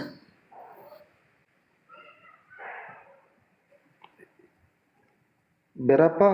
Matius 12 ayat 15 kan? Iya. Ada judul kan? Perikop kan? Iya, Yesus menyembuhkan orang-orang pada hari Sabat. Bukan Bang, Matius 12. Iya Bang, ini Matius 12. Iya. Murid-murid memetik Pasal gandum pada 15. hari Yesus Sabat. hamba Tuhan. Mana di ayat berapa Bang? 12:15. 12 ayat 15 ya? Iya, betul. Ayat 15, tetapi Yesus mengetahui maksud mereka Iya. lalu menyingkir Itu ada dari tulisan di sana. atas Bang. Judul perikopnya tuh Yesus hamba Tuhan. Perikop, iya. perikop. Oh iya, 15 ini. Tadi Iya. itu ayat 14 bagian B yang salah baca. Yesus hamba Tuhan. Nah, Terus baca dari ayat Baik, stop 15. dulu. Bentar saudaraku, saya tanya. Yesus hamba Tuhan. Yang Tuhan sini, Yesus atau bagaimana? Coba dibaca. Perikopnya ini kan Yesus Yesus hamba hamba Tuhan. Tuhan. Iya. Jadi kalau mau mengerti itu kita baca di ayat-ayat dari ayat 15 sampai ayat 21. Mm-mm. Banyak orang mengetahui Yesus dan ia menyembuhkan mereka semua. Lalu dengan keras ia melarang mereka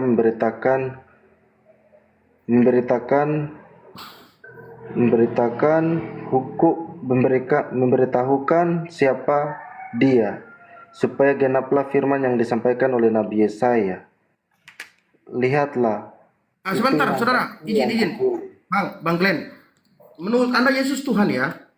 iya, Baik. Menurut apakah Tuhan itu maha adil? iya dia itu maha adil. Baik, coba baca di Matius 15 ayat 24. Matius 15 Ya, 24. ayat 24. Jawab Yesus, aku diutus hanya kepada domba-domba yang hilang dari umat Israel. Baik.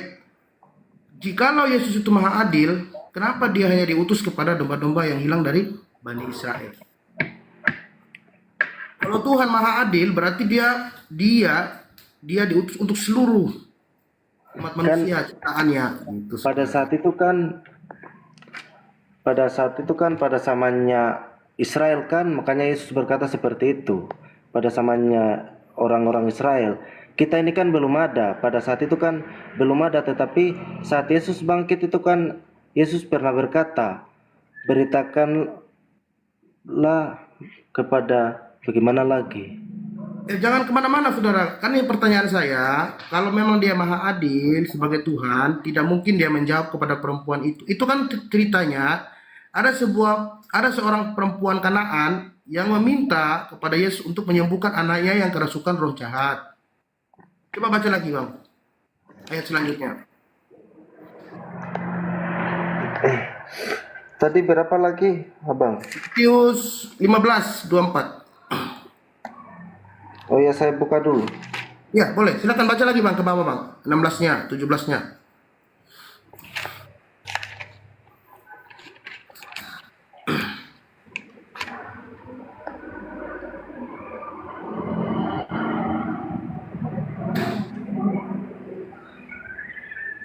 Ini dia baik ini Bunda, dia mau belajar nih. Iya Bang, semoga dapat hidayah ya, ikut jejak. Saya doakan ya, semoga dia ini bagus orangnya. Selama mereka mau berpikir, baca aja Bible, ikuti apa yang arahan Yesus di Bible. Insya Allah Iya. dapat mualaf. Mustahil ya kamu Kristen kalau ikuti pengajaran Yesus di Bible. Betul. Lanjut bang. Ya, makasih Bunda. Keren. Nyimak.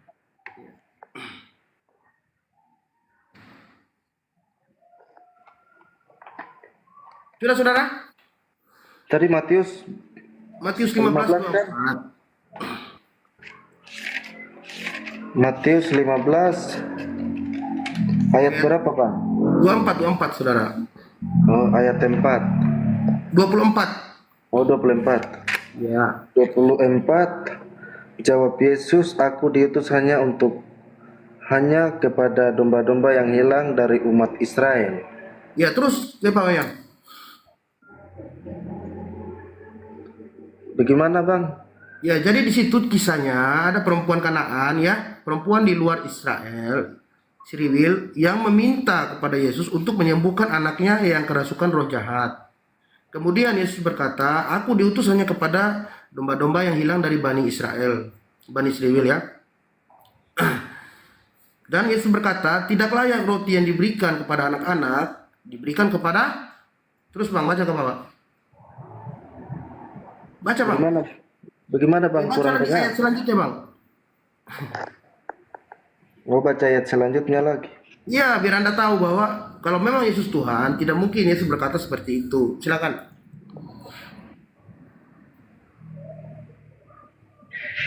Tetapi perempuan itu mendekat dan menyembah dia sambil berkata, Tuhan tolonglah aku. Tetapi Yesus menjawab, tidak patut mengambil roti yang disediakan bagi anak-anak dan melemparkannya kepada anjing. Kata perempuan itu, benar Tuhan, namun anjing itu makan remah-remah dan yang jatuh dari meja tuannya. Maka Yesus menjawab dan berkata kepadanya, hai ibu, besar imanmu, maka jadilah kepadamu seperti yang kau kehendaki. Dan seketika itu juga anaknya sembuh. Ya, Itu selanjutnya itu Bang. Yesus berkata, tidak layak ya roti yang diberikan kepada anak-anak diberikan kepada guguk ya. Ya, Ya, kalau Tuhan, kita pakai logika saudaraku, tidak mungkin berkata orang di luar Israel, di Sriwil itu, yang juga notabene adalah ciptaannya, dikatakan guguk. Dan perkataan Yesus tadi di ayat 24 jelas bahwa aku diutus hanya, kalau hanya tuh Bang, berarti contoh Presiden Prabowo hanya berkuasa di Indonesia, tidak berkuasa di negara-negara lain. Itu kekukusan untuk Israel Sriwil Bang. Begitu saudaraku. Jadi salah kalau Anda memahami. Oke, baik. Supaya Anda tahu siapa Yesus, silakan Anda baca di saudara. Sudah paham kan? belum Bang. Oh, belum. Baik. Coba baca di Yohanes 3:16 saudaraku. Matius berapa? Yohanes 3:16. Oh, Yohanes 3 ayat Enggak, ini aja 16. Bang.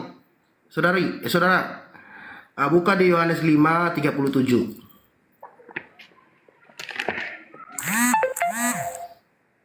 Yohanes 5 ayat 37. Ya. Siapakah Tuhan itu? Ini perkataan Yesus ya. Yohanes 5 ayat 37. Iya, silakan. Iya Bang, saya angkat telepon sebentar dulu. Oh iya.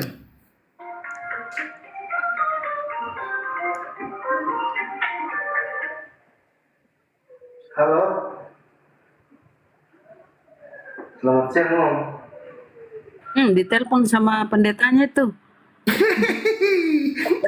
Itu orang kayak orang NTT dia. Sama kayaknya, cuman dari mana ya? Ya, silakan saudaraku. Tadi mulai dari ayat 37 toh? Iya, betul. Yohanes 5:37. 37. Semua yang diberikan Bapa kepadaku akan datang Yohanes. Yohanes saudara. Oh Yohanes. Yohanes 5:37. Oh iya, Yohanes 5 ayat 37. Heeh. Ayat 37.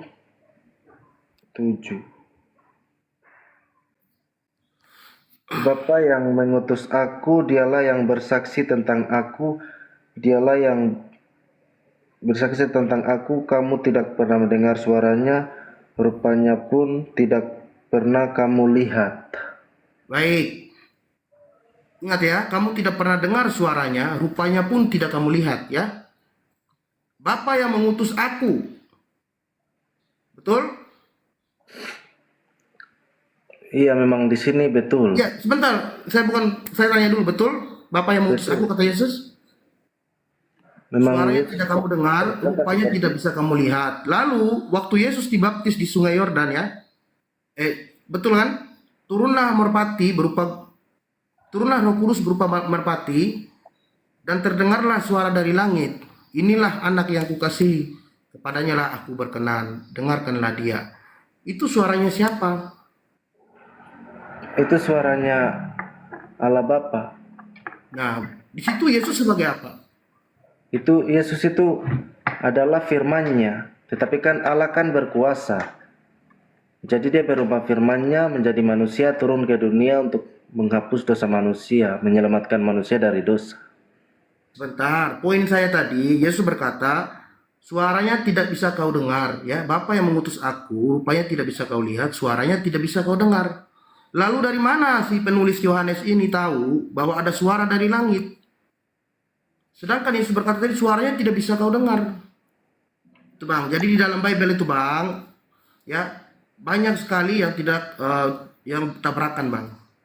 Di sini Yesus berkata, aku tidak ada seorang pun yang bisa naik ke surga selain dia yang berasal dari surga. Sedangkan sebelum Yesus ada, Elia ya sudah diangkat ke surga. Sebelum Yesus sebelum Yesus ada.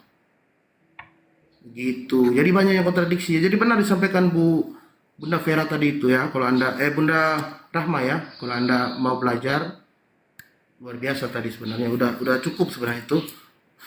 Begitu saudaraku. Kalau di Jadi dalam Kristen kan Yesus itu firman Allah. iya, firman Allah. Coba baca di Yohanes 1 ayat 8. Yohanes 1 ayat 8. Iya, kalau memang dia firman Allah. Yang dimaksud di sini tuh Yohanes. Yesus berkata Ya. seperti ini. Yesus berkata seperti ini. Ia bukan terang itu. Yang dimaksud itu Injil Yohanes. Tetapi ia harus memberi kesaksian tentang terang itu. Yang dimaksud dengan terang itu Tuhan Yesus. Iya, terang yang datang ke bumi kan?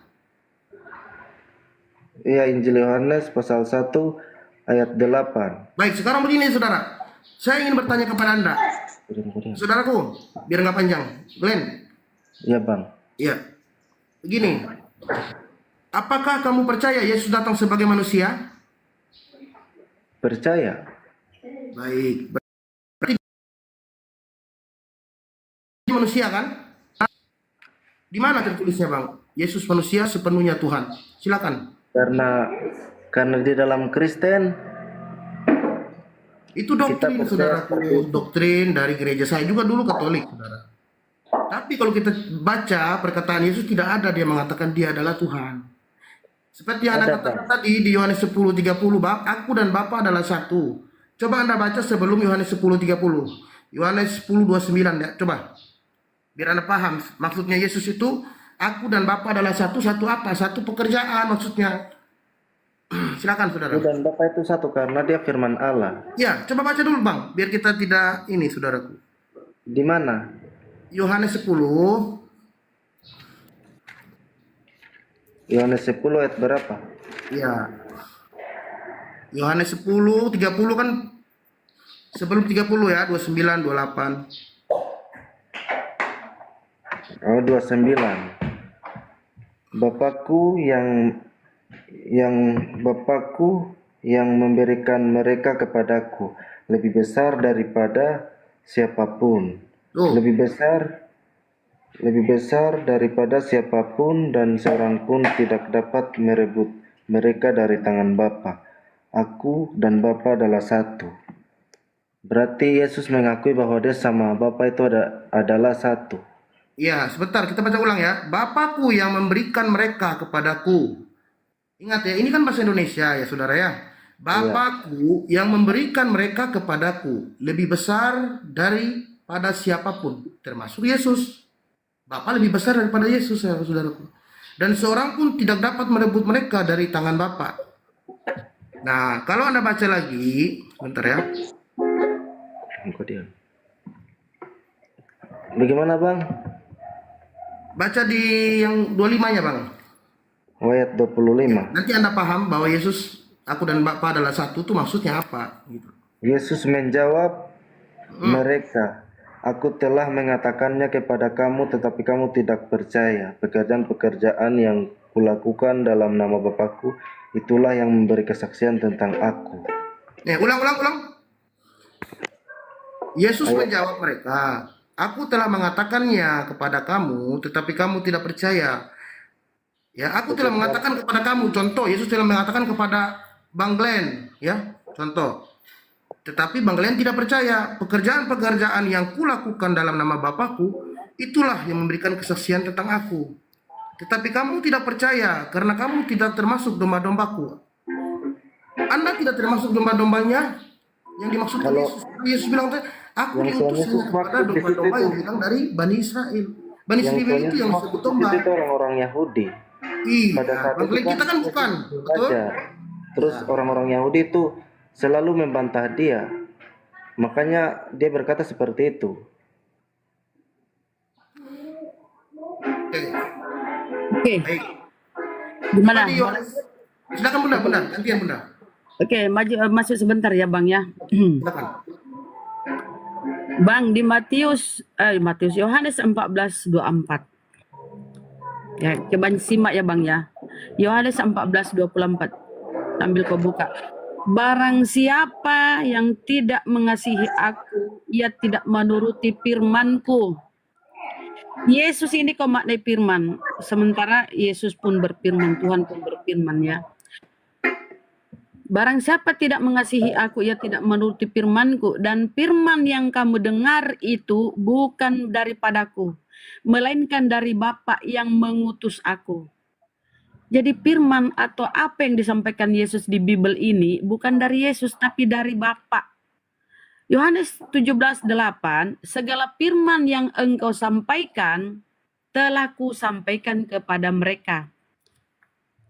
Apa yang kudengar dari Bapa, itulah yang kusampaikan kepada dunia. Jadi Yesus ini sebagai utusan atau rasul, dia menyampaikan apa yang didengar, dia sampaikan kepada kaumnya Bani Israel. Karena Yesus berkata, aku diutus hanya kepada domba yang sesat dari umat Israel. Jadi Yesus mendengar. Tentu kalau kita mendengar pakai kuping atau telinga toh, dia mendengar firman-firman dari Tuhan, kemudian firman itu disampaikan kepada kaumnya, Bani Israel. Apa yang kudengar dari Bapa, itulah yang kusampaikan kepada dunia. Ya, aku berkata-kata bukan dari diriku sendiri, tetapi dari Dia. Apa yang diajarkan kepadaku, itulah yang kusampaikan kepada dunia. Jadi Yesus ini, Bang, fokus Bang.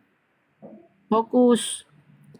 Saya Oke. ada sesuatu, Jadi- makanya saya tidak fokus. Apa Bang? Dia udah ditegur itu Bunda, takut mau alam nanti. Enggak apa-apa Bang. Itu mu'alafmu itu hidayah ya dari Allah. Enggak, itu hak prerogatif. Saya kembali lagi ya Bu. Ah? Saya buang air kecil dulu. Oh, siap-siap Bang.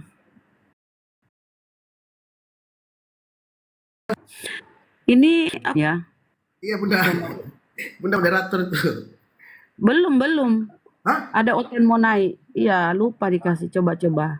Astagfirullahaladzim. Oh iya ya, Bunda tadi. Bunda sehat selalu ya Bunda, panjang umur ya. Amin. Makasih Bang. Ya Saya Allah. doakan selalu Bunda Rahma ya, dan semua Saya pun doanya semoga Bang Al-KTP kita semua istiqomah ya dalam Islam ya. Amin ya Rabbal Alamin. Saya merasa sangat ringan badan saya Bunda. Masya Setelah Allah. saya mempelajari buku Sirah Jadi- Nabawiyah itu luar biasa ya. Jadi benar ya teman-teman, yang orang mu'alaf itu nyaman, enteng. Kenapa? Tadinya kalau dia berdoa dia bingung, sumpah dia bingung. Ya kan? Doanya ditujukan kemana? Sementara di dalam Bible, Yesus mengajarkan cara berdoa kepada Bapa. Berdoalah begini, ya Bapakku di surga. Permuliakan, kan doanya Yesus. Mengajarkan berdoa kepada Bapa. Nah ada Ustadz nih. Pengajaran Yesus. Assalamualaikum warahmatullahi wabarakatuh. Waalaikumsalam warahmatullahi wabarakatuh. Assalamualaikum Ustadz Felix. Pengajaran Umur. Oke, pengajaran Bapak di dalam pengajaran Yesus dalam Bible diajarkan berdoa kepada Bapak. Kenapa Kristen ini berdoanya kepada Yesus, membesar-besarkan Yesus, kemudian mempensiunkan Bapak. Tuhannya Yesus dipensiunkan, seolah-olah Yesuslah ini yang powerful, ini Yesus yang maha segala-galanya. Padahal Yesus sudah berkata di Bible, aku tidak bisa berbuat apa-apa dari diriku sendiri. Apa yang aku lakukan, apa yang aku kerjakan, itulah yang diperintahkan Bapa untuk aku lakukan dan aku kerjakan. Jadi Yesus ini sebagai utusan rasul, dia ini dikendalikan, dia ini Selamat disetel siang, salam. oleh atasannya, oleh Bapa. Ya, siang Bang. Apa Bang? Mau mualaf juga? Ya, saya mau bertanya ini. Dari mana Bang? NTT. Oh, NTT. Biasanya NTT itu santun ya. Oke Bang. Denomnya apa? Katolik biasanya. Protestan. Oh, Protestan. Oke. Silakan. Ada Ustadz pun. Silakan. Temanya siapa yang disalib? Ya, Oke.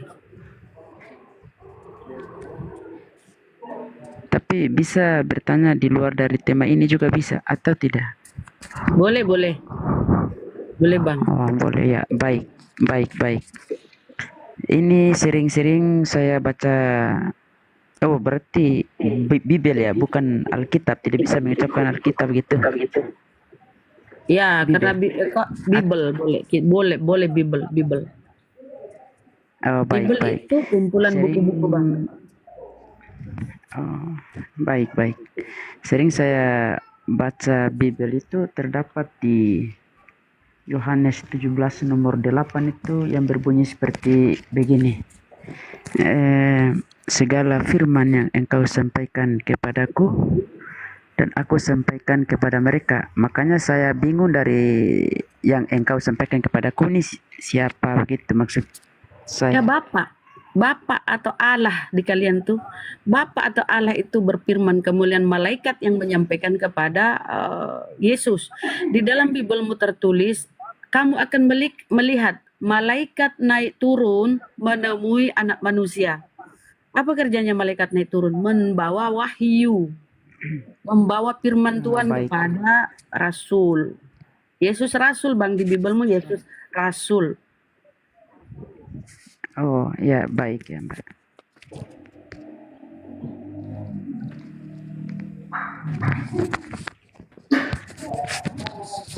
Setelah dia mendapat firman, kan apa yang didengar dari Bapa itu yang disampaikan. Itu kata Yesus. Dia mendengar firman, kemudian firman ini disampaikan kepada kaumnya tuh Bani Israel ya. Bukan kepada ini ya teman-teman, kepada Bani Israel. Silakan.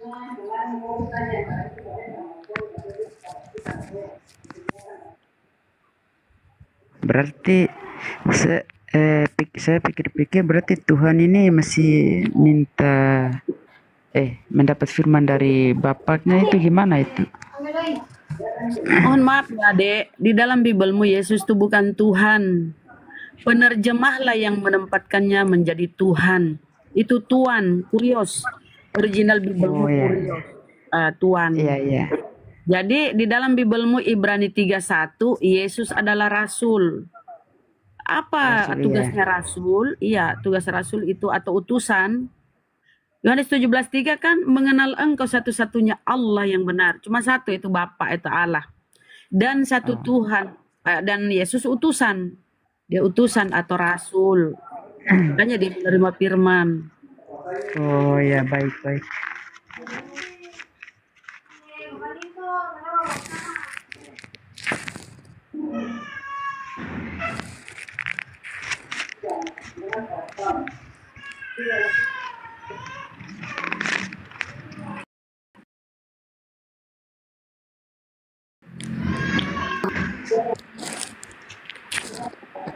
Silakan Bang. Iya Bang. Tapi ada lagi yang di Yohanes 17 nomor 8 ini Bang. Saya masih bingung. Coba jelaskan sedikit biar saya paham. Bisa? Yohanes Lanjut, Bu. Ya. Yohanes 17 coba kita buka ya. Nomor 13. Inilah Yohanes hidup. 17 nomor 3. Nomor 13. Nomor 3 itu Yohanes 17:3. Hidup kekal Ya, toh. coba. Nah, Ya, inilah. kan begini. Kan begini. Yesus ini berdoa. Demikianlah kata Ya. Yesus. Lalu ia menengadah ke langit. Ini di Yohanes 17:1. Yesus menengadah ke langit dan berkata, Bapa, telah tiba saatnya permuliakanlah anakmu supaya anakmu mempermuliakan engkau. Sama seperti engkau telah memberikan kepadanya kuasa atas segala yang hidup. Demikianlah pula ia akan memberikan hidup yang kekal kepada semua yang telah engkau berikan kepadanya. Yohanes 17:3 dijelaskan oleh Yesus, inilah hidup yang kekal itu, yaitu bahwa mereka mengenal engkau satu-satunya Allah yang benar dan mengenal Yesus yang engkau utus. Jadi satu-satunya Allah yang benar itu cuma satu, bukan dua, apalagi tiga. Dan Yesus utusan. Makanya dia menerima wahyu. Silakan. Berarti seperti begitu ya, Bunda. Iya, karena Yesus berkata di Matius 11:25, Aku bersyukur kepadamu Bapa atau kepadamu Allah. Aku bersyukur kepadamu Allah, Tuhan langit dan bumi. Ini teman-teman, mohon maaf, ini kita di konteks Bible ya. Aku bersyukur kepadamu Allah, Tuhan langit dan bumi. Jadi Allah atau Bapa bagi Yesus itu adalah Tuhan langit dan bumi. Nah, kalau kita kepada Kisah Para Rasul 14:17, Allah yang menciptakan langit dan bumi, yang memberikan napas dan hidup kepada semua orang. Tuh, yang memberikan napas dan hidup kepada semua orang itu Allah. Allah yang menciptakan langit dan bumi. Dia adalah Tuhan atas langit dan bumi. Itu Bang, jadi bukan Yesus Tuhan. Kita buka ya. Kita buka ya Bang ya. Kisah Para Rasul itu kalau nggak salah ya. Nih, saya buka dulu. Jadi yang Tuhan itu adalah Allah atau Allah di kalian ya. Iya. Kamu ini bagus, mau belajar, Masya Allah ya. Betul Bunda. Nah, kita buka di Kisah Para Rasul 14:17 kalau nggak salah. Kisah Para Rasul. Ya, buka Bang.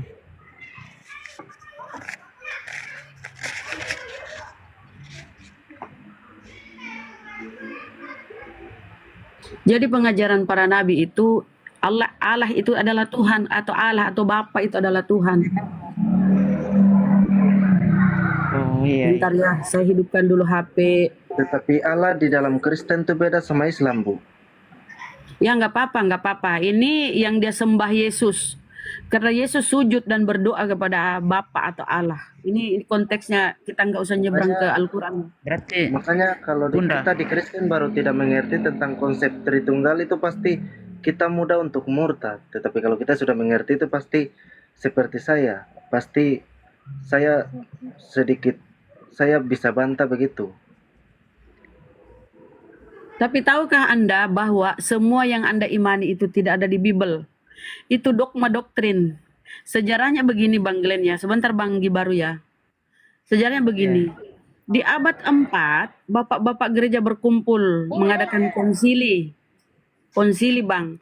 Di konsili inilah diputuskan bahwa Yesus itu Tuhan melalui voting suara terbanyak.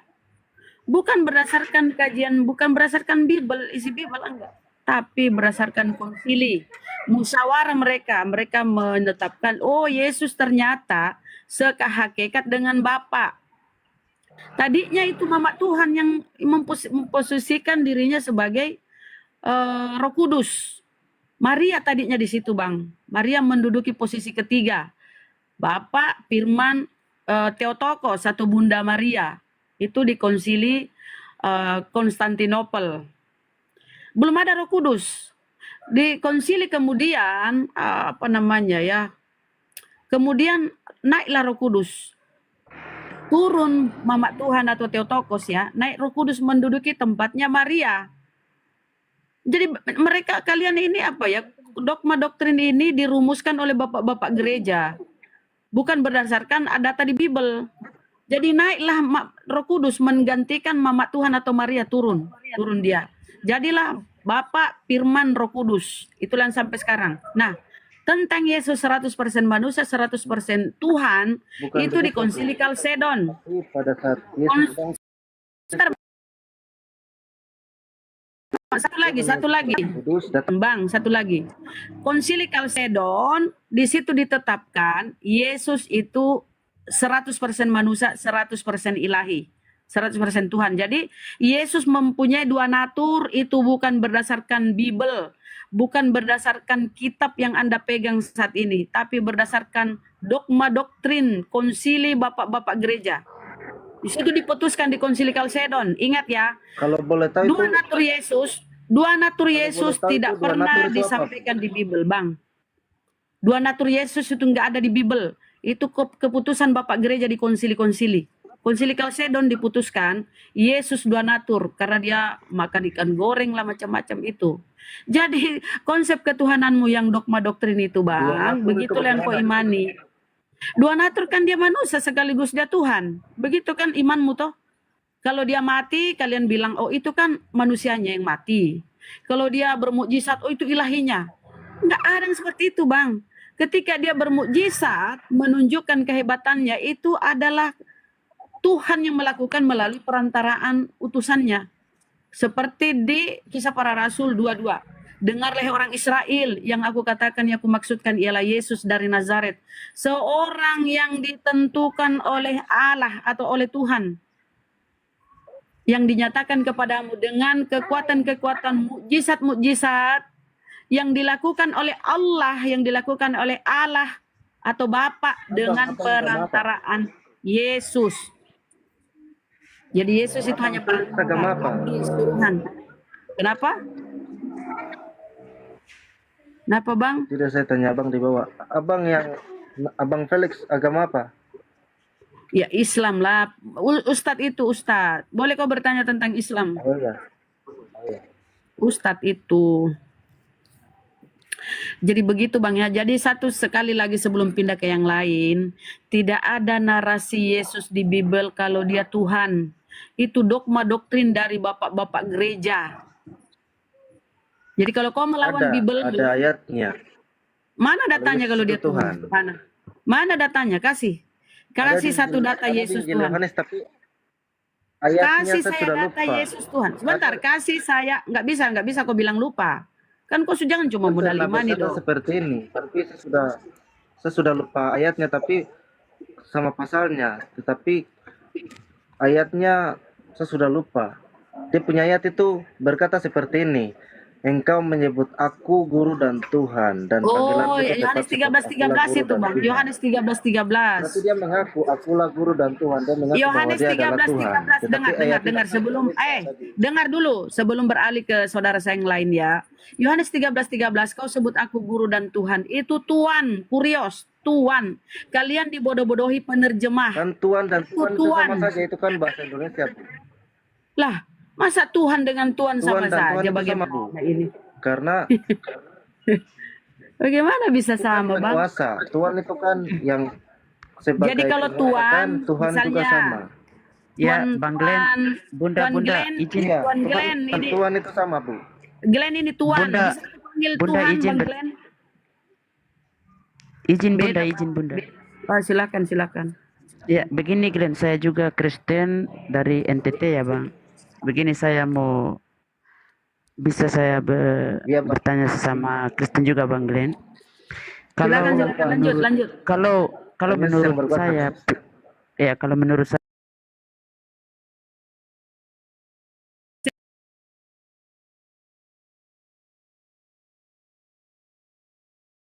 Maaf nih, udah sering saya bahas ini.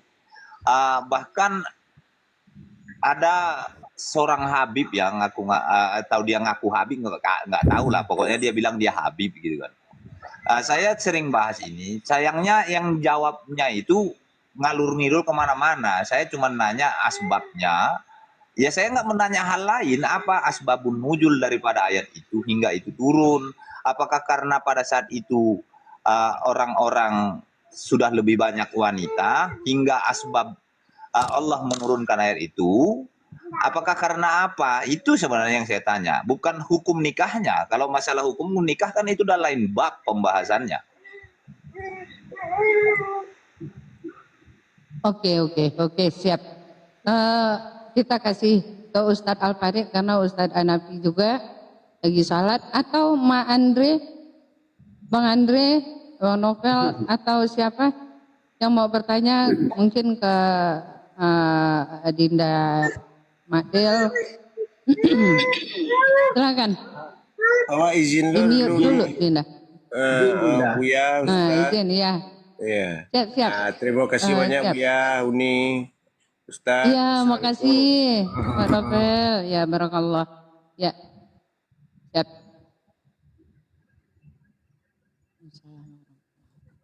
Ya, silakan Dinda. Andre. Oke, nah, saya cuma menanggapi tentang poligami tadi, Bunda.